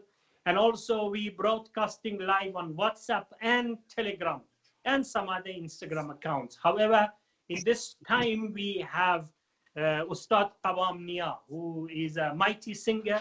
He is from Islamic Republic of Iran. And he is going to sing for us live concerning Palestine. This is the voice of Masjid al-Aqsa from Ustad Qawam Nia.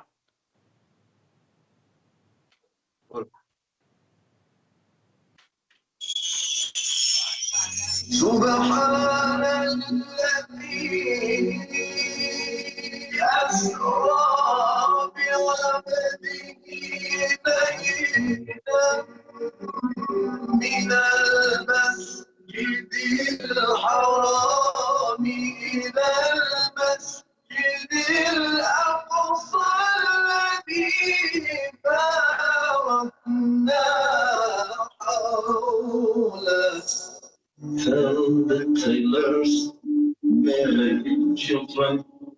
Till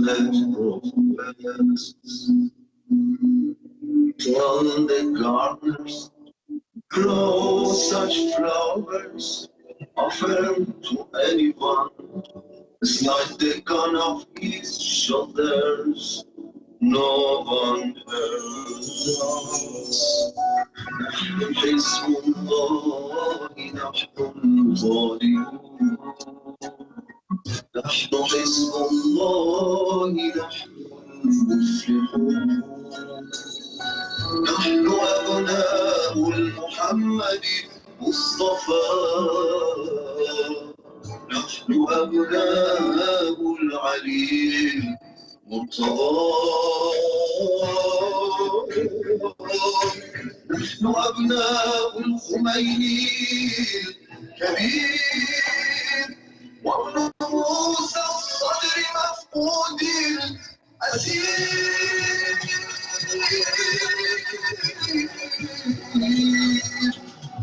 خانه عنکبوتی صهیون، سوز باشد اساس بنیادش، اوز از ما گرچه در اندرست، دین ماییم زود نازادش، عرض تبریک بر مسلمانان، روز پیروزی در ایران است، رمز پیروزی مسلمانان، پایداری به راه ایمان است،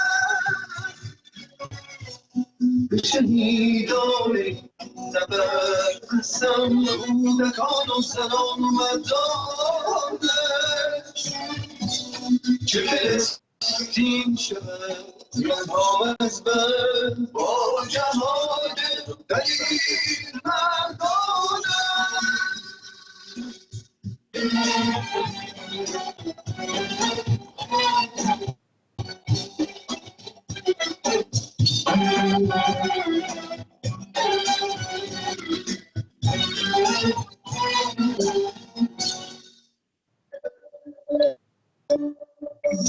Scientists forgot to modify the genes of predation.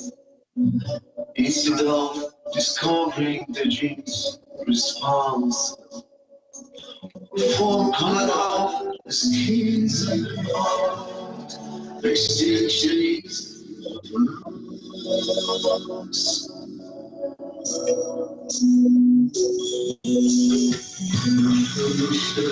الشهادة في الدفاع،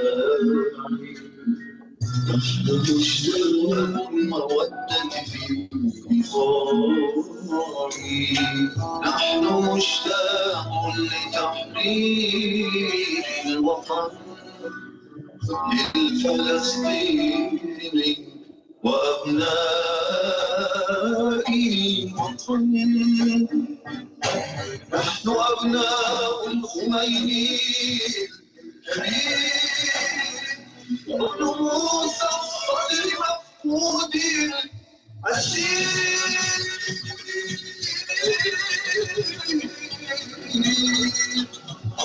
وقت است اگر فوش کنی دست دارا، فریاد کنی نغمه القدس و نارا، آینه حق شو که ببینند و بمیرند، لشکر پاک سپر نور خدا از حزبی آن دستن گرمانی، در هم شکند پیمنه جوجهارا، یک دست جمهوری دست دیگر سنگ بشوزان، آن کوی شدامی قوم همارا، به شهیدان نبرد قسم، کودکان و زنان و مردانش، که فلسطین شود رها از بر با جهاد دلیر مردانش. اشهد ان لا اله الا الله، اشهد ان محمد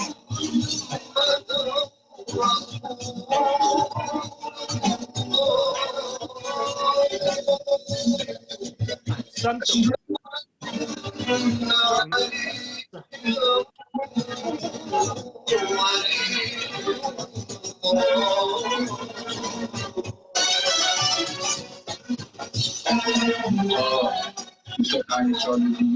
چیزی به نام رژیم صهیونیستی در منطقه وجود نخواهد داشت.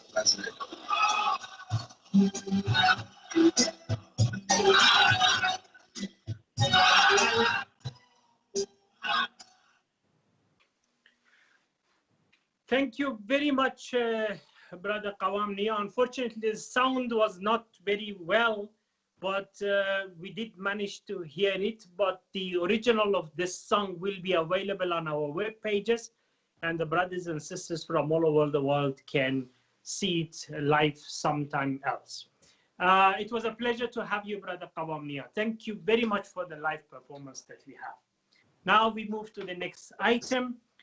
And we have 4 comrades, which they are going to talk about their opinion and their take on the International Quds Day. Will be Comrade Chris from COSATU, and we have Dr. Brother Zakir Mayet from MRN, and also Comrade Tsitsu from Africa for Palestine, and Comrade Soli of the Communist Party of South Africa. But before, let us see a clip, and after that we are going to have conversation with these great leaders.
Okay. Thank you very much. I'm sure you enjoyed the clip. We have been joined by Comrade Chris. Also, welcome, comrades, to the International Quds Day commemoration program, live program that we have. Thanks to coronavirus, we are talking about COVID-19 48. Well, I have Comrade Chris from COSATU, South Africa. We'll start with you.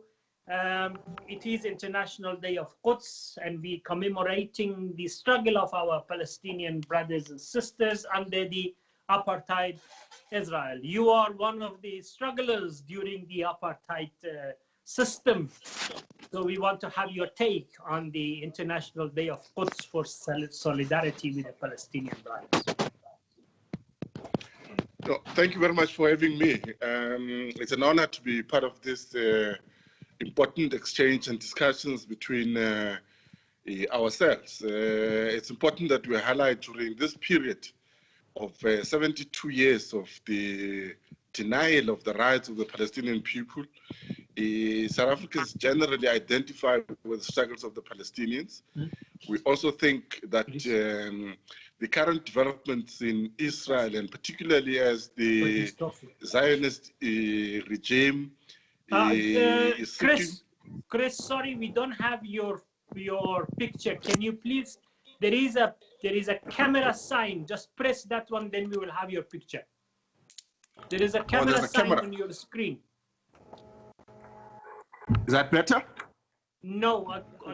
Yeah. Okay, now I can see you. Yes, now it's fine. Oh, now it's okay.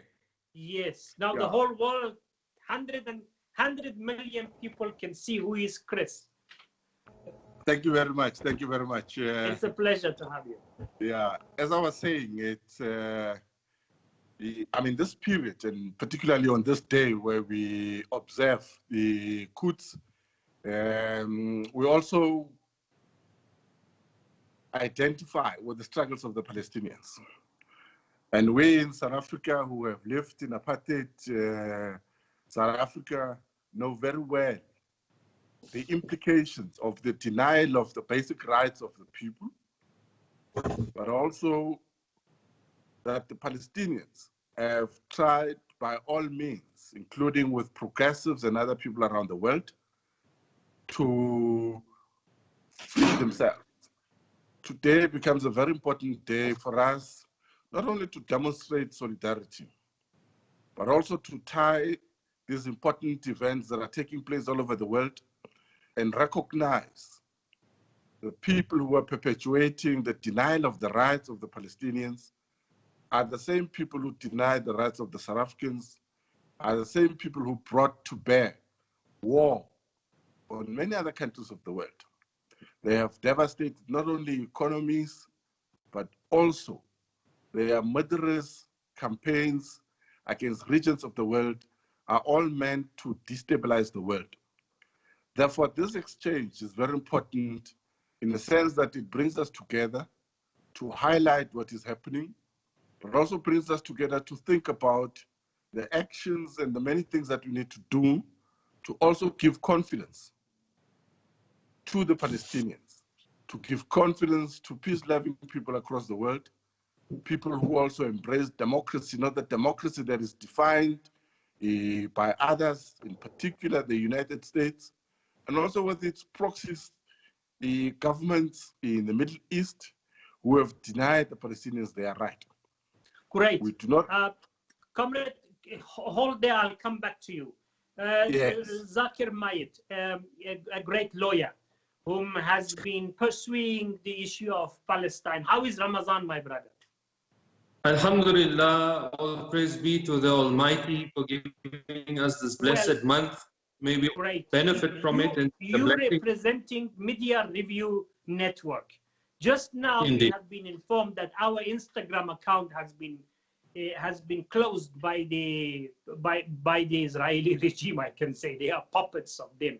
So, from media point of view, the coverage of the Palestinian struggle, your take on the media apartheid which is around the world when it comes to the Palestinian issue. One of the demonstrations we saw tonight, that when it comes to the Palestinian people, they don't want the whole world to know about the truth. When you mentioned that it was going to be held on the Instagram platform, I was very concerned because I knew that the Zionist regime has the ability to interfere with anything that brings people together. When it's an issue of justice, they will hide from it in every manner and in every form. So I am not surprised that a platform such as Facebook or Instagram would curtail the support for the Palestinian people. But I would like to draw a correlation between what they have done in terms of their Instagram and in terms of how they've shut down the account and the assassination of our Shaheed Haji Qasim Soleimani, that they thought that by assassinating our leaders, as the apartheid regime thought that they would kill, assassinate and imprison our leaders, that it would stop the tide of justice from overcoming their illegitimacy and their injustice. However, just as they tried to stop this broadcast, just as they tried to assassinate Haji Qasim Soleimani in an attempt to stem the support for Palestine and to stem the tide for the support of the Palestinian people, today we are still live, we are still being watched by millions throughout the world, and the memory of Haji Qasim Soleimani is seen on every poster, it is seen in every video, and it is felt on the ground in Palestine. And that is why they are so afraid, because they know that truth and justice cannot be avoided and that their day is coming. There will be truth and justice. And that is from the media point of view. You cannot hide the truth forever. You can lie to some of the people some of the time, but you can't lie to them all of the time. And that facade is breaking down. So alhamdulillah, all praise be to the Almighty and all praise be to Him for granting us this victory tonight. We really appreciate it. And we find our brothers and sisters all together on this platform as we stand united for justice on various platforms from various organizations. Well, what you said, it gives me the impression that we all as Muslims, we need an independent voice, an independent platform to send our voices to the whole world. Soli, you are one of the ex-terrorists, as Mandela also was. That's how they are picturing us around the world. From a terrorist point of view, what is your take on the very peaceful and kind and loving regime of Israel? Please. Oh no. No, thank you very No, thank you very much. Let me greet all the comrades who have joined us in this program and to observe all protocols. I think at this point in time, it's a very difficult period, but it's a time that we should express our full support to the Palestinian struggle for self-determination, as well as to remember the catastrophe that befell the Palestinian people in 1947 to 1949, the Nakba. It's important that all progressive people must come together and show full support and solidarity with the people of Palestine. They must demonstrate, they must boycott, they must picket against Israeli products, Israeli government, and American imperialism that seeks, as we now know, to remodel the Middle East in its own image so that they can continue full control of the Middle East. That must be rejected across the board. And I think at this point in time, we must give tangible and practical solidarity to the people of Palestine, all peace-loving people worldwide. I think it's important that during this time, despite the fact that the US and Israel have rejected and not conformed to all international processes and legalities, as our dear lawyer has indicated all the time, we must actually affirm the legality of international law that should bind on Israel and the USA as well. And therefore, the recognition of the borders, Palestinian borders, at least, even if it's just the acceptance of the 1967 borders that recognizes Jerusalem as the capital of Palestine. In that framework that is recognized by law, will give a full Palestinian state that must be respected and must be affirmed. And it is in this regard that as the SACP, as we recognize and remember the catastrophe that befell the Palestinian people, we must also recognize that many Palestinian comrades and people are still refugees. We must reaffirm their right of return to their homeland. We must also recognize that some are currently in prison, incarcerated by Israel, including young children. This is completely abominable, and it must not be accepted by anyone else in the world. And therefore, in this regard, we call for the withdrawal in Palestinian territory. Israeli army. Excellent. Soli, it was a great contribution. I was talking before of this this section of the night. I was talking to Comrade Mbeti, the former Speaker of the National Assembly, and I was also speaking to Ibrahim Rasool concerning this two-state solution, which some of the some people in the world are following. I think by the way that the American administration and the Israelis are carried out, I think even the PLO and the Fatah movement and also Abu Mazen and the present administration, they have come to conclusion that the path that they have taken of negotiating with a wolf, just imagine a lamb negotiates with wolf, is not going to work. And it's time for us, comrades. We have now, you are representing the Communist Party, then we have COSATU representative here, we have Africa for Palestine, we have Media Review, network. We had Comrade Betty, a prominent member of ANC. We had Ibrahim Rasool. We have some more comrades are coming.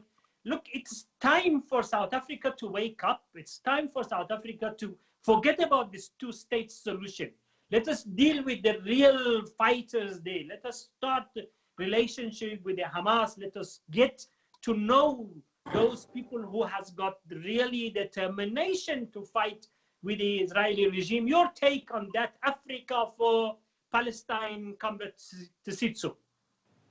No, thank you very much, comrades, and good evening to all of you, especially a salutations to the people of Palestine who are at this moment going through a difficult time, especially under COVID-19, when, as we know, health workers are even prevented from doing basic testing, you know, of Palestinians. So clearly, this is part of the ethnic cleansing project of the Zionist regime. It's merely a continuation of what we have seen for the past 72 years or so.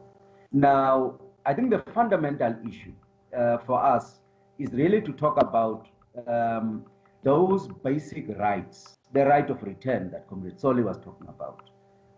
You know, because the fundamental issue, the nature of the state of Palestine, what it should become, is best left to Palestinians themselves. But at a bare minimum, it is our primary responsibility to insist upon their basic human rights, the right to statehood. I mean, Palestinians have a right to know, you know, to be citizens of a state. And we are talking about a true state here, not the kind of Bantustan that you know, has come to signify the current situation. So the issue here really is about the basic rights of Palestinians. Now, perhaps one should add that you know, from our point of view, it's almost a distraction to talk about the nature of the state when you are still persecuting a struggle, you know, to just attain the very basic elementary human rights that every citizen of this world has a right to. And so, from our perspective, we think that our focus should be on building that broad constellation of forces that Comrade Chris was talking about, including the progressive left. Because as we can see, there is a change in the global situation. You have now a much more progressive, you know, grouping in the United States, which is a pivotal country on this particular matter. A progressive left that is prepared to break ranks, or in fact that has broken ranks in some ways from the mainstream, you know, political consensus in the US. And so within that context, ours is to ensure that we push on all fronts. We ensure that we have practical support for the struggle of Palestine on the ground. Comrade Chris was talking about doing things practically on the ground. Comrade Soli was reiterating the same point, so that we get the necessary pressure, because we know, comrades, from our own experience, that struggles are hard and sacrifices are made. But Palestinians cannot be expected to sacrifice, you know, for generations and generations without any hope for a resolution of their problem.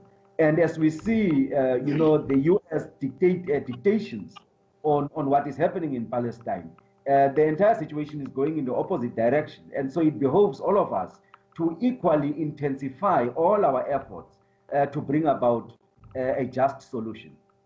Well, we don't have much time. I need just 2 words as an answer to my question from Comrade Chris. All of the 4 guests, I want you to just give me 2 words, just 2 words, not more, as an answer to my question. As soon as you say Israel, what comes into your mind? And as soon as you say Palestine, what comes into your mind? Starting from Comrade Chris. Okay, start from Mzakir Mayet. Well, with Israel, I look at it as apartheid. Good. And with regards to Palestine, it's conscience. Very good. Comrade Soli. Israel, I see it as murderous apartheid regime, and Palestine, I see it as a people of peace who are seeking justice. Excellent. Comrade Tsitso. Israel, I see, ethnic cleansing and a genocidal regime. And Palestine, I see hope for the future and an eventual prevalence of the struggle. Well, the time is not with us, but there is a question that I really want to know and the whole Africa want to know. When you say Africa for Palestine, in a very short terminology, what do you mean? That we are in the process of really consolidating the African continent behind the Palestinian struggle. As we know that Israel and of course the US are trying to make inroads into our continent. We are setting ourselves up as that harbinger to really oppose those efforts to co-opt our continent into their nefarious games. That's a great idea, but how many of the African countries you have on board? Look, we know, for instance, that the African Union has consistently supported the Palestinian struggle since its establishment, in fact. So that's one. But secondly, let me give you an example. Just last year, for the first time ever, we had Israel Apartheid Week, where we had it held in about 8 countries in our own region in SADC, and then also for the first time outside in countries like Kenya. So we are making quite inroads there, of course, working with our partners in the Communist Party and COSATU. Comrades, it was a great evening with you, all icons of the struggle. Keep up with a good job. Let us celebrate soon the decline of the only apartheid regime in the world, Israel. It was a great evening with you. Have a great evening and keep safe. Wash your hands for 20 seconds. Thank you.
It's a great pleasure to have you, the most well-known academics and activists internationally.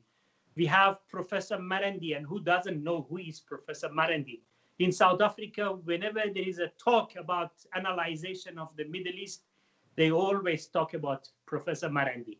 Also, if there is any human rights activity across the globe, you will always have a name right at the top of those who are tackling it, and that is Masoud Shajara from Islamic Human Rights Commission in London. Welcome to the show. Also, we have Professor Fuad Izadi, and another academic from University of Tehran, whose analyzation always in different various TV stations of the world is known. Welcome to the show, all of you three brothers. Thank you. It's a pleasure. Thank you. Well, let us start with you, Dr. Marandi. You saw today our Supreme Leader had a brilliant lecture concerning the issue of Palestine. And toward the end of that, he had repeated actually the famous proposal that he always pursued. talk to me about the actual solution, how we can dismantle the apartheid regime in Israel. Well, thank you very much for inviting me, and greetings to all of our sisters and brothers of all. Can I just inform you also, before you go ahead, Dr. Marandi, that unfortunately the Zionists has closed our Instagram account, but we are broadcasting on the other stations, Press TV and the Hausa TV, and live from YouTube and also from Aparat, and plus Telegram and WhatsApp and various other ones. They are receiving the information. They should not imagine that they can silence us with what they do, but we have you as a guest today. Please talk to me about the solution, how we can dismantle apartheid. Well, first of all, we shouldn't expect anything else from Instagram. My own account has been dismantled. My Facebook account has been dismantled, and I'm constantly harassed on Twitter. So this is the norm, and we should be looking for alternative formats in order to be able to have such discussions. I think that one of the important things that was discussed today by Ayatollah Khamenei is the issue of democracy, that apartheid must be dismantled and all Palestinians of all religious and political persuasions should have equal rights. And he said this basically because this is a human principle, but also in addition to that, what he is doing is that he is dismantling the narrative produced by empire. The empire has produced a narrative that whoever critiques apartheid in Palestine is anti-Semite, whereas we believe that the real anti-Semites are the Zionists who are giving Jews a bad name and who attempt to represent Jews, whereas we know that there are many Jews across the world who are utterly opposed to apartheid in Palestine and to the colonization of the Palestinian people. So the notion or the idea of a referendum is both something that is democratic, and also it stresses the point that the argument or the discussion or the claim about anti-Semitism is simply a trope that is being used in order to justify oppression, the murder of Palestinians, ethnic cleansing, and colonization. Great. Thank you, Professor Marandi. Masoud, one of the famous figures of fighting against the Israeli regime, especially in Africa, was great leader of Nigeria, Sheikh Ibrahim Zakzaki, who lost his 6 children in fight against the Zionist regime. They wanted to silence him, but in spite of killing 6 of his children, he is still resisting against the apartheid regime of Israel. And you are the one who is always in the front line of defending human rights, and especially the rights of this lion who is in jail in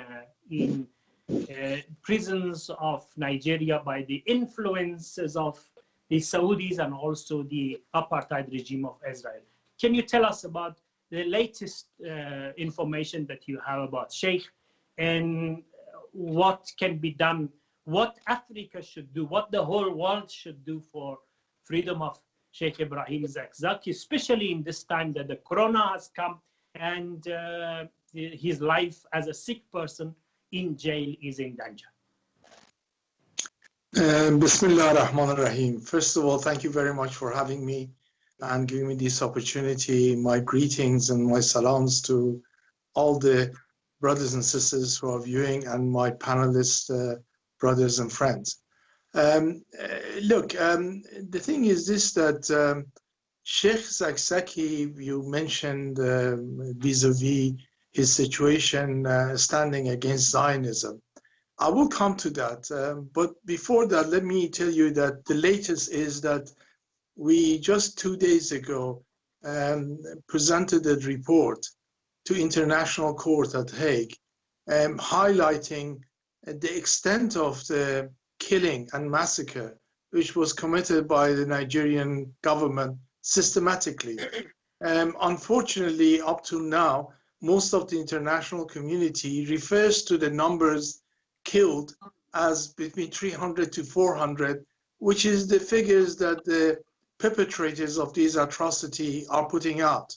The reality is that the numbers are well within 1,000, and indeed there are 7 mass graves which have been admitted to. And so we actually produced now in this recent report the names of every single person who's been killed or indeed missing exactly on the day of the massacre. That's one issue. The other issue is his health, and the doctors have presented the latest report, which is part of this. And a copy of this has gone to also UN, and we are urging them to respond quickly. Now, one of the things that is very worrying is the fact that international court has given Nigeria 1 year to respond, and Nigeria is spending that 1 year in trying to get rid of all the evidence of their massacre and killing. And we're urging the international courts to take that into account and actually act immediately. Coming to the issue of Sheikh Zakzaki and standing against the last apartheid system, this racist colonial outpost, is the fact is that any human being with any degree of integrity needs to stand up and has to stand up against this system which is oppressing the whole region. It's actually committing ethnic cleansing, is a colonial post, and is not just occupation. I think we need to use the right language. It's expansionist, is actually, is not even satisfied with what is controlling and how is behaving in a brutal way towards the indigenous population, Palestinians there. And so therefore, really, Sheikh Zakzaki is a man that had stood against injustice from the very early on his life. When he was a student, we were friends from that time, and he was always ending up back and forward into prison. And what is really important is that despite the fact that he's in prison, despite the fact that 3 of his children were killed on Alquds Day 3 years ago, and despite the fact that another 3 of his children were massacred in front of his eyes, and his sister was burned alive, he has not changed his way. He has stood for what is just, and he has said it very clearly that he's willing to make the ultimate sacrifice, pay the ultimate price against injustice, not just in Palestine, not just in Yemen, not just in sort of Kashmir, but actually in Nigeria. He wants the Islamic principle to be implemented and the Taghut to be removed. And he sees that as the only condition, only way to give sort of people their power back and giving them dignity. And indeed, not just Muslims are following him, and he's got around 25 million followers, but also Christians and others are actually seeing him as the only honest person who stand up for their justice and their well-being against corruption and for the betterment of their life. So what I'm saying is anyone who takes that sort of position, like Imam Khomeini did, like Sheikh Zakzaki is doing, and others before, they have no choice but to actually condemn places like Zionist state or the ex-apartheid system in South Africa. Well, thank you very much, Masood. This is the end of Ramadan, and I invite all of the brothers and sisters who are watching us live to read this verse of Quran 5 times for the immediate release of our great Sheikh Ibrahim Zakzaki. أَمَّن يُجِيبُ الْمُضْطَرَّ إِذَا دَعَاهُ ويكشف السوء. Professor Fuad Izadi, a researcher and a lecturer at University of Tehran. Welcome to the show. Thank you. Thank you for having me. Salam and greetings to you and everybody that's watching. Great. The recent development in Palestine, the blatant support of the American, and also the reality in the ground.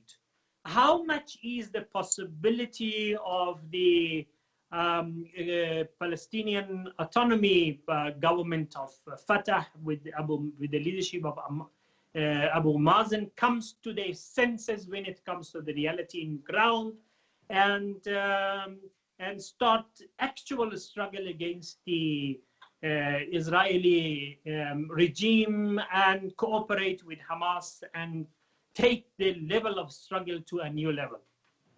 You know, yesterday we had good news from Palestine. The Palestinian Authority announced that they have stopped all the security arrangements and cooperations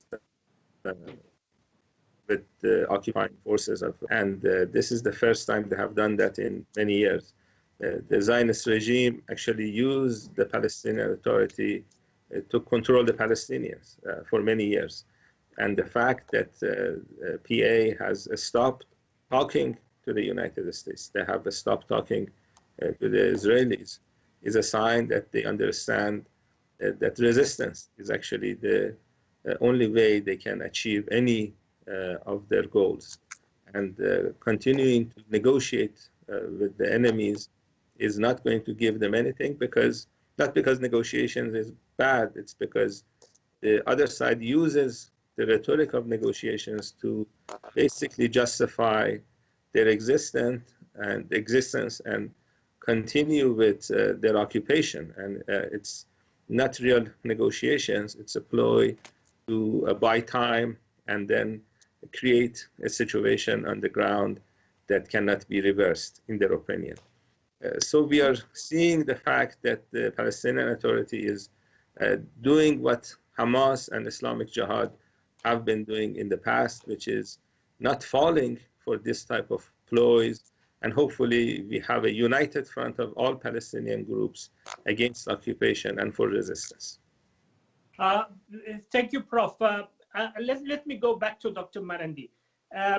Talk to me about the normalization effort which is done by the Arab states to normalize their relationship with Israel. A very short terminology. We don't have much time. Your take on that? Well, I think it's similar to what we saw in South Africa, where Western countries, which were supporting what was then called Rhodesia and apartheid South Africa, they did everything that they could, both to create division among the resistance in South Africa itself, among the different groups and races and communities, and also they tried to create division among the frontline states and to encourage them to move closer to the apartheid regime of South Africa. And that policy continues today in Palestine, where they try to divide through Western NGOs, through pressure, political pressure, propaganda. They try to put pressure and sanctions. They try to put pressure on different peoples and different groups within Palestine to intensify division so that the Israeli regime can rule more easily. And they do the same with neighboring countries and Arab countries, where they either try to weaken them through creating civil war. They've destroyed Libya, they've destroyed much of Syria, Yemen, Iraq. And in addition to that, they try to encourage or push other regimes in the region, especially oil-rich regimes in the Persian Gulf, that to create stronger ties with the Israeli regime. And we know that many of these regimes in the Persian Gulf, such as Saudi Arabia, have had secret ties with the Israeli regime, but over the last few years, it's become more open and explicit. But I think the tide is turning. I'm very encouraged by the global solidarity with the Palestinian people and the fact that the Israeli regime itself has destroyed the myth of the two-state solution, is exposing it to the whole world as an apartheid state, identical to apartheid South Africa, if not worse. as the grandson of the late Nelson Mandela said earlier. And I think that the resistance in Palestine and the supporters of the resistance are also growing stronger. So in my opinion, the balance of power has shifted, and hopefully we will see the Palestinian flag fly over the whole of Palestine, where Muslims, Christians, and Jews and all people can live side by side in peace. Great contribution. Masood, you are in UK. Recently, there is a change in the leadership of the Labour Party, and Corbyn is given its place to someone else. Is this going to bring any change in the policy of the party when it comes to Palestine and Middle East issue, or that was a party policy, it won't be changed? Well, I think Jeremy Corbyn, as a friend of Palestine and friend of people who are being oppressed around the world, I mean, he has all his life, he has been forefront of sort of a struggle against sort of Israelis and indeed others. You know, he identified Saudi Arabia as an oppressor, and he was very vocal against the Saudis. But the fact of the matter is that the political system in the West, including Britain, cannot function just on the merit of one individual. It's the system that actually makes decision. And if indeed you find even a miracle individual, a miracle man or woman, and put him in power, what this recent episode in Labour Party showed us the reality that will not make any difference. The fact is that the system will grind them and chew them and then spit them out and actually replace it. And this is why when, as Muslims, we say that, you know, we should go against the Taghut, is not an issue that we just go replace that. And you know, from a religious and Islamic point of view, if you remember at the time of the Prophet ﷺ, when he was offered a deal, and that, you know, which is much better deal than anybody else is offered, you know, including these Saudi princes, the Prophet was offered that for 1 year we will worship your God, i.e. Allah subhanahu wa ta'ala. For another year we worship all the rest of the gods that they had, and they will make the Prophet the king to be in charge. And the Prophet ﷺ, and this deal is much better than anything else these miserable stooges are being offered. And the Prophet ﷺ said that if you put the moon in one hand and the sun in the other, I will not compromise. And the issue is, it shows us that it's not the leader individual, even the Prophet ﷺ being king is not going to change the system. We need to change the system. And this is what the revolution in Iran showed. And this is actually a lesson to all those who think by going and sort of becoming a minister or, you know, anything else, they are going to be able to change the system from within. But as you said, is absolutely right.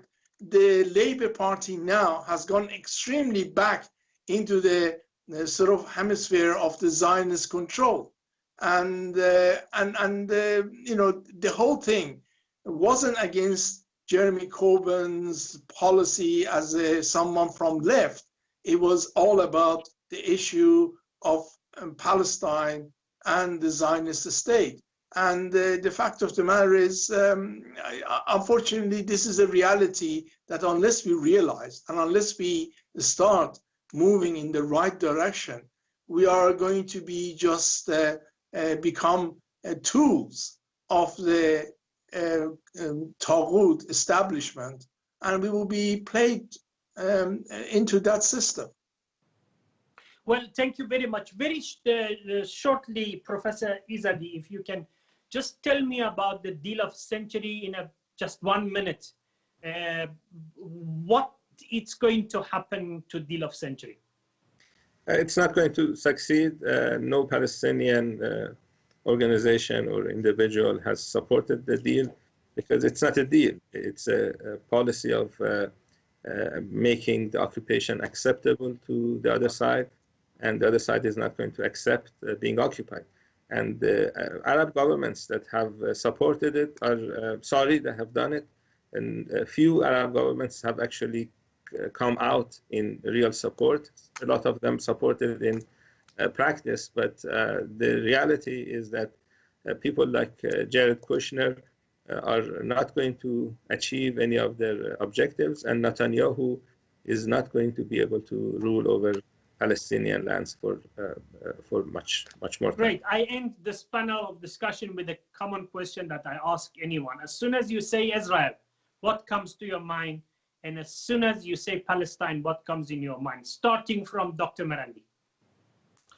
Apartheid South Africa, oppression, and the Palestinians remind me of the South African people who stood up to oppression.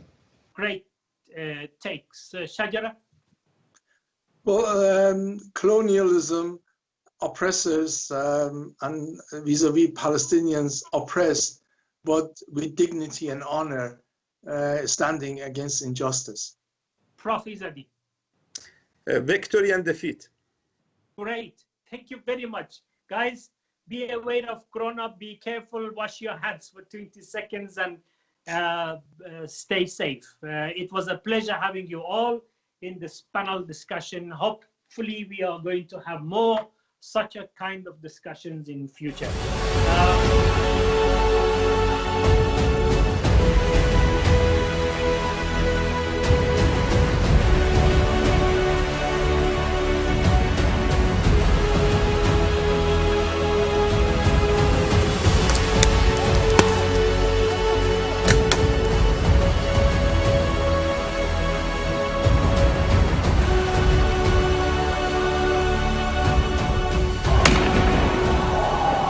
The eagerness for martyrdom is not based on feelings, but it's based on the belief in Islam, the last day, and faith in life after death. Wherever Islam in its true form is present, there is a danger against the front of arrogance. The arrogant front would have to fight against Islam to dominate Palestine. Fighting against Islam is fighting against the Islamic world. This fight will not succeed.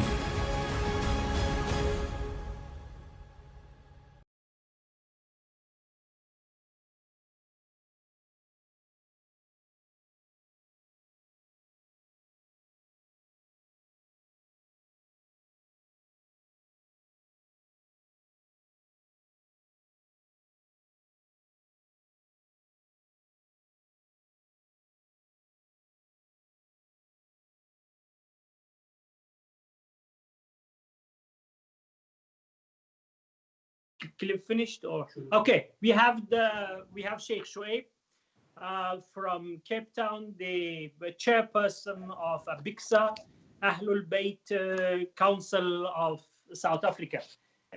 Welcome, Sheikh Shoaib, and also we have Brother Khalid Sayed, all with Palestinian scarf. All of four of us, we have Palestinian scarf. I have also the writing "Free Palestine." Well, welcome to the show, and it's amazing night. I'm sure you have been witnessing from beginning of the program up to now, and I'm sure you are aware that they have closed our account. That shows how much effective this was. That just at the first minutes when the program started, they closed our account. Well, we start with Sheikh Shoaib from Cape Town. You are one of the people that you were busy in the time of apartheid, fighting against the apartheid regime. And also you are one of the organizers of the demonstration in Cape Town every year, which is happening. And Alhamdulillah, recently you have been chosen by the Ahlul Bayt followers in South Africa as a chairman of Abixa. Your take on the International Day of Quds. أعوذ بالله من الشيطان الرجيم بسم الله الرحمن الرحيم الحمد لله وصلى الله على محمد وآله وعلى أهل بيته الطيبين الطاهرين وأصحابه المنتجبين المتقين أما بعد. Thank you very much for having me on your show, Dr. Husseini. But before I start my presentation or my take, I'd like to pay tribute to three of the heroes of Palestine, namely Hussein Sheikh al-Islam, Al-Shaheed Al-Hajj Qasim Sulaimani, and of course our African hero, Sheikh Zakzaki. These are people who have been still playing a major role in the elimination of the Zionist state and bringing freedom to the Palestinian people. Now, what we have noticed, what the Day of Quds had brought out for us, it has exposed and informed us of who the collaborators in the Muslim world are. And foremost among them are Ali Saud, Al-Sisi, leaders in the United Arab Emirates. Now, if we believe in Allah, if we believe in divine power, then we should turn our attention to the plight of the weak and oppressed in the world. And there is no more pressing issue in the world than the issue of the colonized Holy Land. For more than 70 years, the sufferings of the Palestinians has continued unabated. In fact, matters have become worse for the indigenous oppressed Palestinian population. Are we going to continue to be mere spectators to the sufferings of the dispossessed Palestinians who are being murdered every day by the Zionist criminals?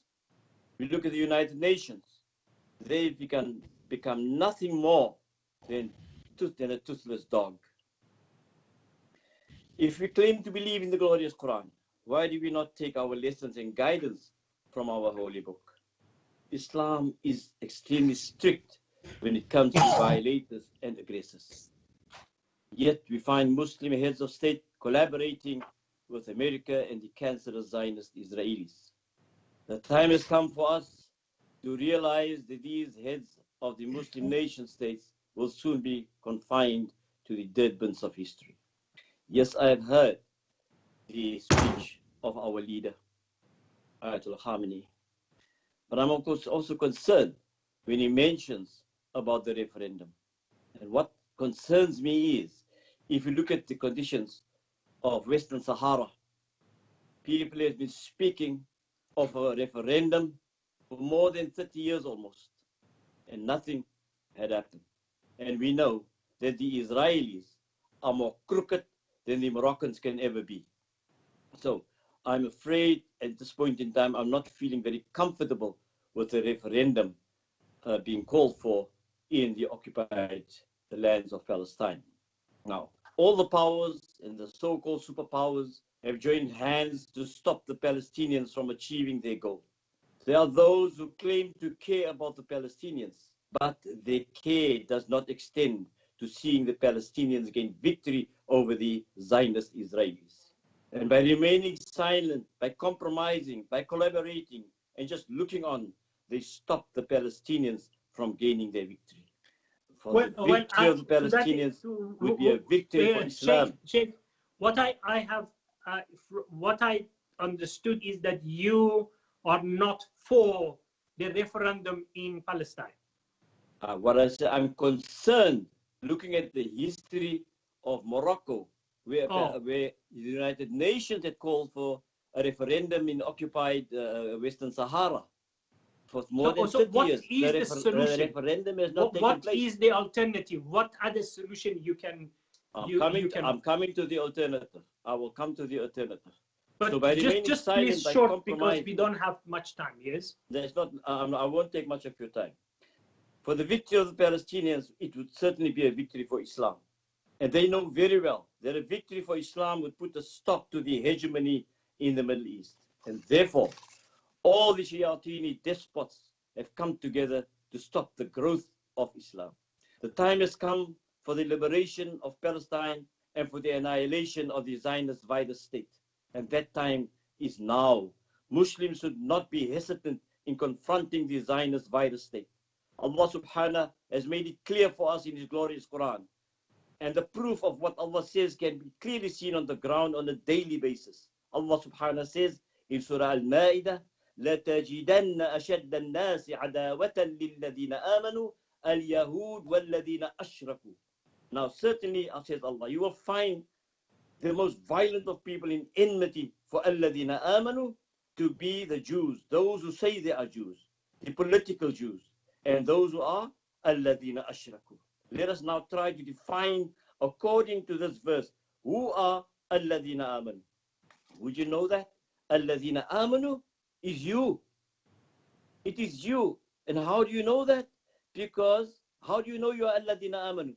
Because here Allah says that they hate you, and they show how much they hate you. So they only hate you because you are الَّذِينَ آمَنُوا. This is the attitude of the political Jew. So who else is الَّذِينَ آمَنُوا? Who else do they hate? They hate Iran. They hate Hezbollah. They hate Hamas. They hate Islamic Jihad.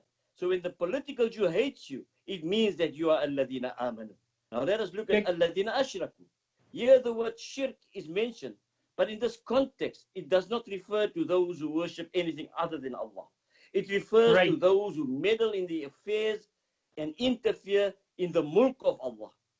Excellent. People such as Ali Saud, Al-Sisi, leaders of the UAE, and others, they interfere in the domain belongs exclusively to Allah subhanahu. So let us go back to the Quran. Let us go back to Islam. And if we do that, we will then become united. And as we said, the time is now for the Holy Land to be liberated and for the Zionist virus state to be obliterated. May Allah subhanahu guide us and give us success, inshallah. It was a pleasure to have you, Sheikh Shoaib. Khalid, can you tell us more about this right of return? How much this is going to impact the struggle in Palestine, and also the lessons which the people of Palestine can take from South African struggle?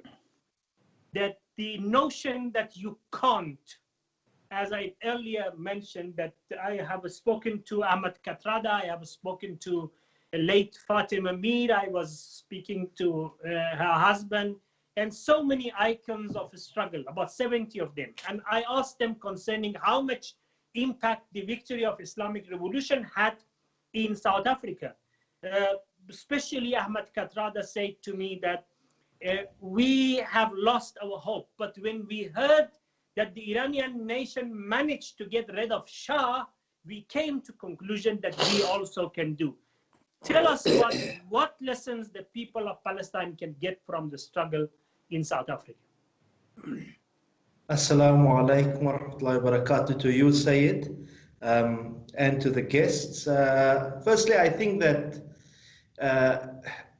the whole notion of the Day of Alquds in itself, and the fact that Alquds Day has been commemorated by the likes of Sheikh Shoaib and others in the early days, those who were involved in the anti-apartheid struggle, it was an integral part of the Muslim community's struggle against apartheid. It was not popular for Muslims to stand up against apartheid. In the Cape, for example, when you had others who were saying we should basically cooperate with the regime, you had those brave enough to go out there and commemorate Quds Day from 1979 in solidarity not only with the Palestinian people, but with the oppressed all over the world. That already indicates the inextricable link between the struggle for a free Palestine and the struggle for freedom in South Africa. The mere fact that even now, as young people and young leaders, when we champion for expropriation of land without compensation, for example, we do that within the context of a tradition that also supports the rights of Palestinian people, because that's a struggle for land. So most definitely there are lessons that the Palestinian people have already learned from us in South Africa. But also more importantly, and I want to turn that around, say it, and say that the people of South Africa, actually, we can have a lot to learn from the struggle for a free Palestine, even though Palestine is not free. And we have a semblance of political freedom in this country. We still have a long way to go. Economically, the majority of South Africans are not free. We are still enslaved by capital and by those who controlled our economy, and they still do. We can be inspired by the resistance and the determination, particularly of Palestinian youth, to continue to say no, even though it is so hard to do so. So actually, we should be inspired by them. Yes, they can be inspired by us, but for me, I would say we should be inspired by them. And then on the right to return, as I conclude, having visited Lebanon, I experienced something, and even spending time in Syria and Jordan. One thing that I've experienced, and which speaks to some of the points raised about the rulers of the Arab world and the Arab society, is that yes, there's a promotion of the right to return, and we support the right to return. It is important. It will most definitely make a huge difference.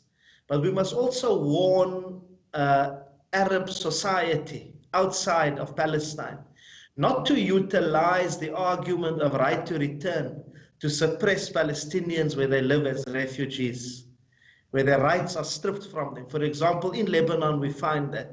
In Jordan, in many Arab countries, they say, no, we want you to be in a free Palestine, so you are Palestinian citizens. So here we are going to take away your rights. That is also wrong, because the Day of Alquds, as we conclude, the Day of Alquds was called by the late Ayatollah Sayyid Ruhollah al-Khomeini.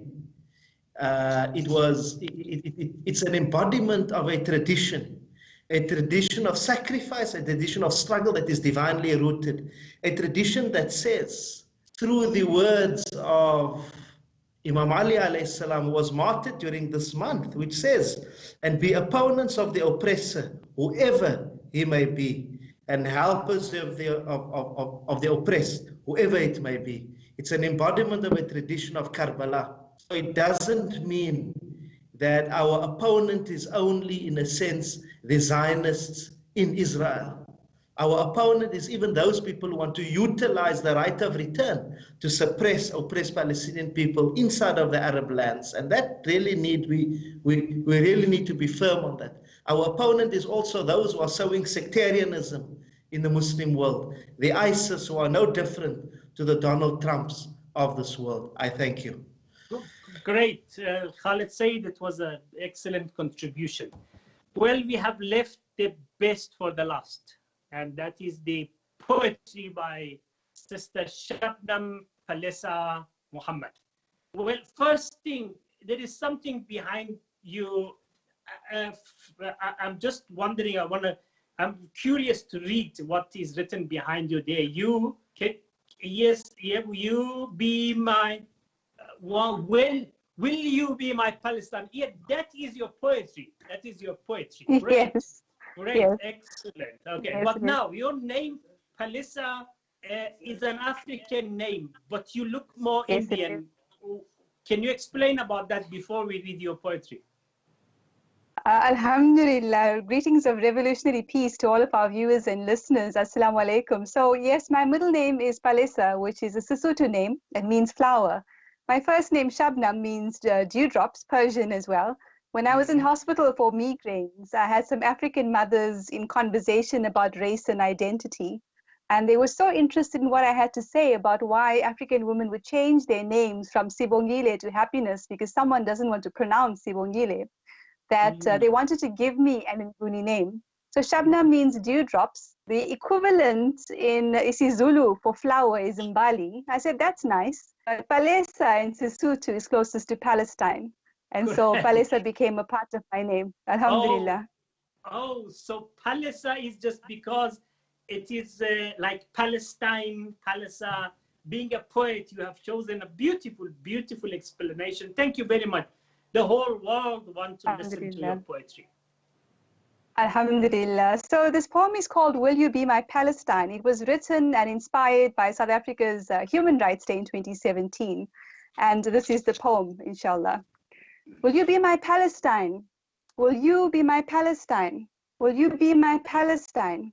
Will you be my unconditional love, my limitless courage, my enduring determination for my freedom, my undefeated hope, my world-inspiring unity, my thirst and hunger for justice and peace? Will you be my ability to wake up and sleep, terrorized by oppression, and yet find ways to live, to breathe, to smile? See, they used to say that Palestinians fight like heroes. Now they say heroes fight like Palestinians. So will you learn about my 70... Repeat that. Repeat that. Repeat that. That's excellent. Excellent piece. See, they used to say that Palestinians fight like heroes. Now they say heroes fight like Palestinians. Great, great, great, great, great. So will you learn about my 72-year struggle?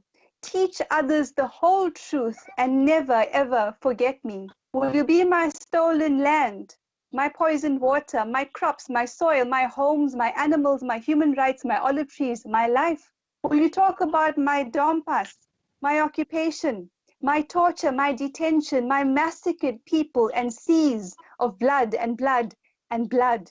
Will you be my children who suffer and struggle for education because they live in the concentration camp called Gaza? Will you fight the virus of Israeli apartheid, lies in corporate-controlled media that wants my resources, yes, even in the World Bank? Will you be my resistance on the ground and online? Will you stand up for me all the time? Will you be my Kafiyad, Leila Khalid, whose fierce resistance is legendary? Will you be my Nelson Mandela, who believed that South Africa is not free until Palestine is free? Will you be my Rachel Corrie, run over twice by an IDF tank while protecting Palestinian homes? Will you be my Nanda Subban, who creates political art that speaks powerfully for Palestine? Will you be my Ahad Tamimi, activist imprisoned for slapping a brainwashed soldier who shot her cousin in his head? Will you be my Jannah Jihad, a 14-year-old journalist standing up to violent economic apartheid? Will you mobilize, organize, galvanize, diarize, because real eyes realize and that wall must fall? Will you be my music, my colors, my cultures, my religions, my kafia, my beloved flag flying in the wind? Will you be my Amandla? Will you be my Amandla? Will you be my Amandla? As we remember Sharpeville, Langa, Soweto, Standing Rock, and struggles all across our beautiful and battered world, remember Palestine. For when injustice is law, resistance is duty. So I ask you again, will you be my Palestine? Will you be my Palestine? Will you be my Palestine? Maibuye Palestine, Maibuye I Africa. Very and that's good. My poem. Excellent, excellent. We have to clap for the sisters in the studio. Everyone is clapping for you. It's amazing. I heard that Palestinians are fighting like heroes, but I say that heroes are fighting like Palestinians. That's an amazing quote. Thank you very much, sister. For three of you, tell us, when you hear about Israel and Palestine, what comes in your mind, starting from Sheikh Shuaib? Tyranny and courage. Excellent. Khalid. We hear from Israel, oppression, Palestinians, hope. Great. And Sister Palisa. When I think of the first word, what comes to mind is occupied Palestine, not the word that you mentioned. And when I think of Palestine, I think of freedom and solidarity. Excellent. Quality night. It was an excellent evening that we had. 100 million people across the globe were together celebrating the day of International Day of Quds, commemorating the sacrifice of our Palestinian brothers and sisters inside the occupied territory. All of us in the last days of the month of Ramadan, we wish the freedom of our Palestinian brothers from the yoke of the apartheid regime of Israel. The day is not so much far that the whole world are going to celebrate the victory of the truth against the falsehood, the victory of oppressed people of Palestine against the oppressors of the world, including the mighty power of Israelis. These are the last dying horse. Apartheid regime in Palestine is going to demise the same way that the apartheid inside the Palestinian territories. Salutations to all of those brothers and sisters who are busy right at the time that we are here in South Africa. They are in the biggest prison, open prison of the world in Gaza, with no support from anywhere in the world, dealing with coronavirus alone with empty hand. Our brothers and sisters who are sacrificing their life just for the basic fundamental right that they are deprived, freedom. But this is a glad tidings by Quran that the Israel is going to decline soon. It's not going to be very long, as the Supreme Leader said.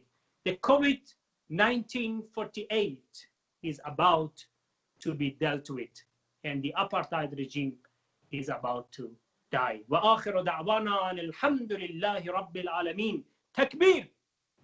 Allahu Akbar. Takbir. Allahu Akbar. Allahu Akbar. Long live Palestine. Long live Palestine. Long live Palestine. Long live Palestine. Long live Palestine. Long live Palestine. Long live Palestine. Long live Haniya. Long live Haniya. Yes to Israel. Yes to Israel. Yes to Israel. Death to Israel. دعوانا الحمد لله رب العالمين.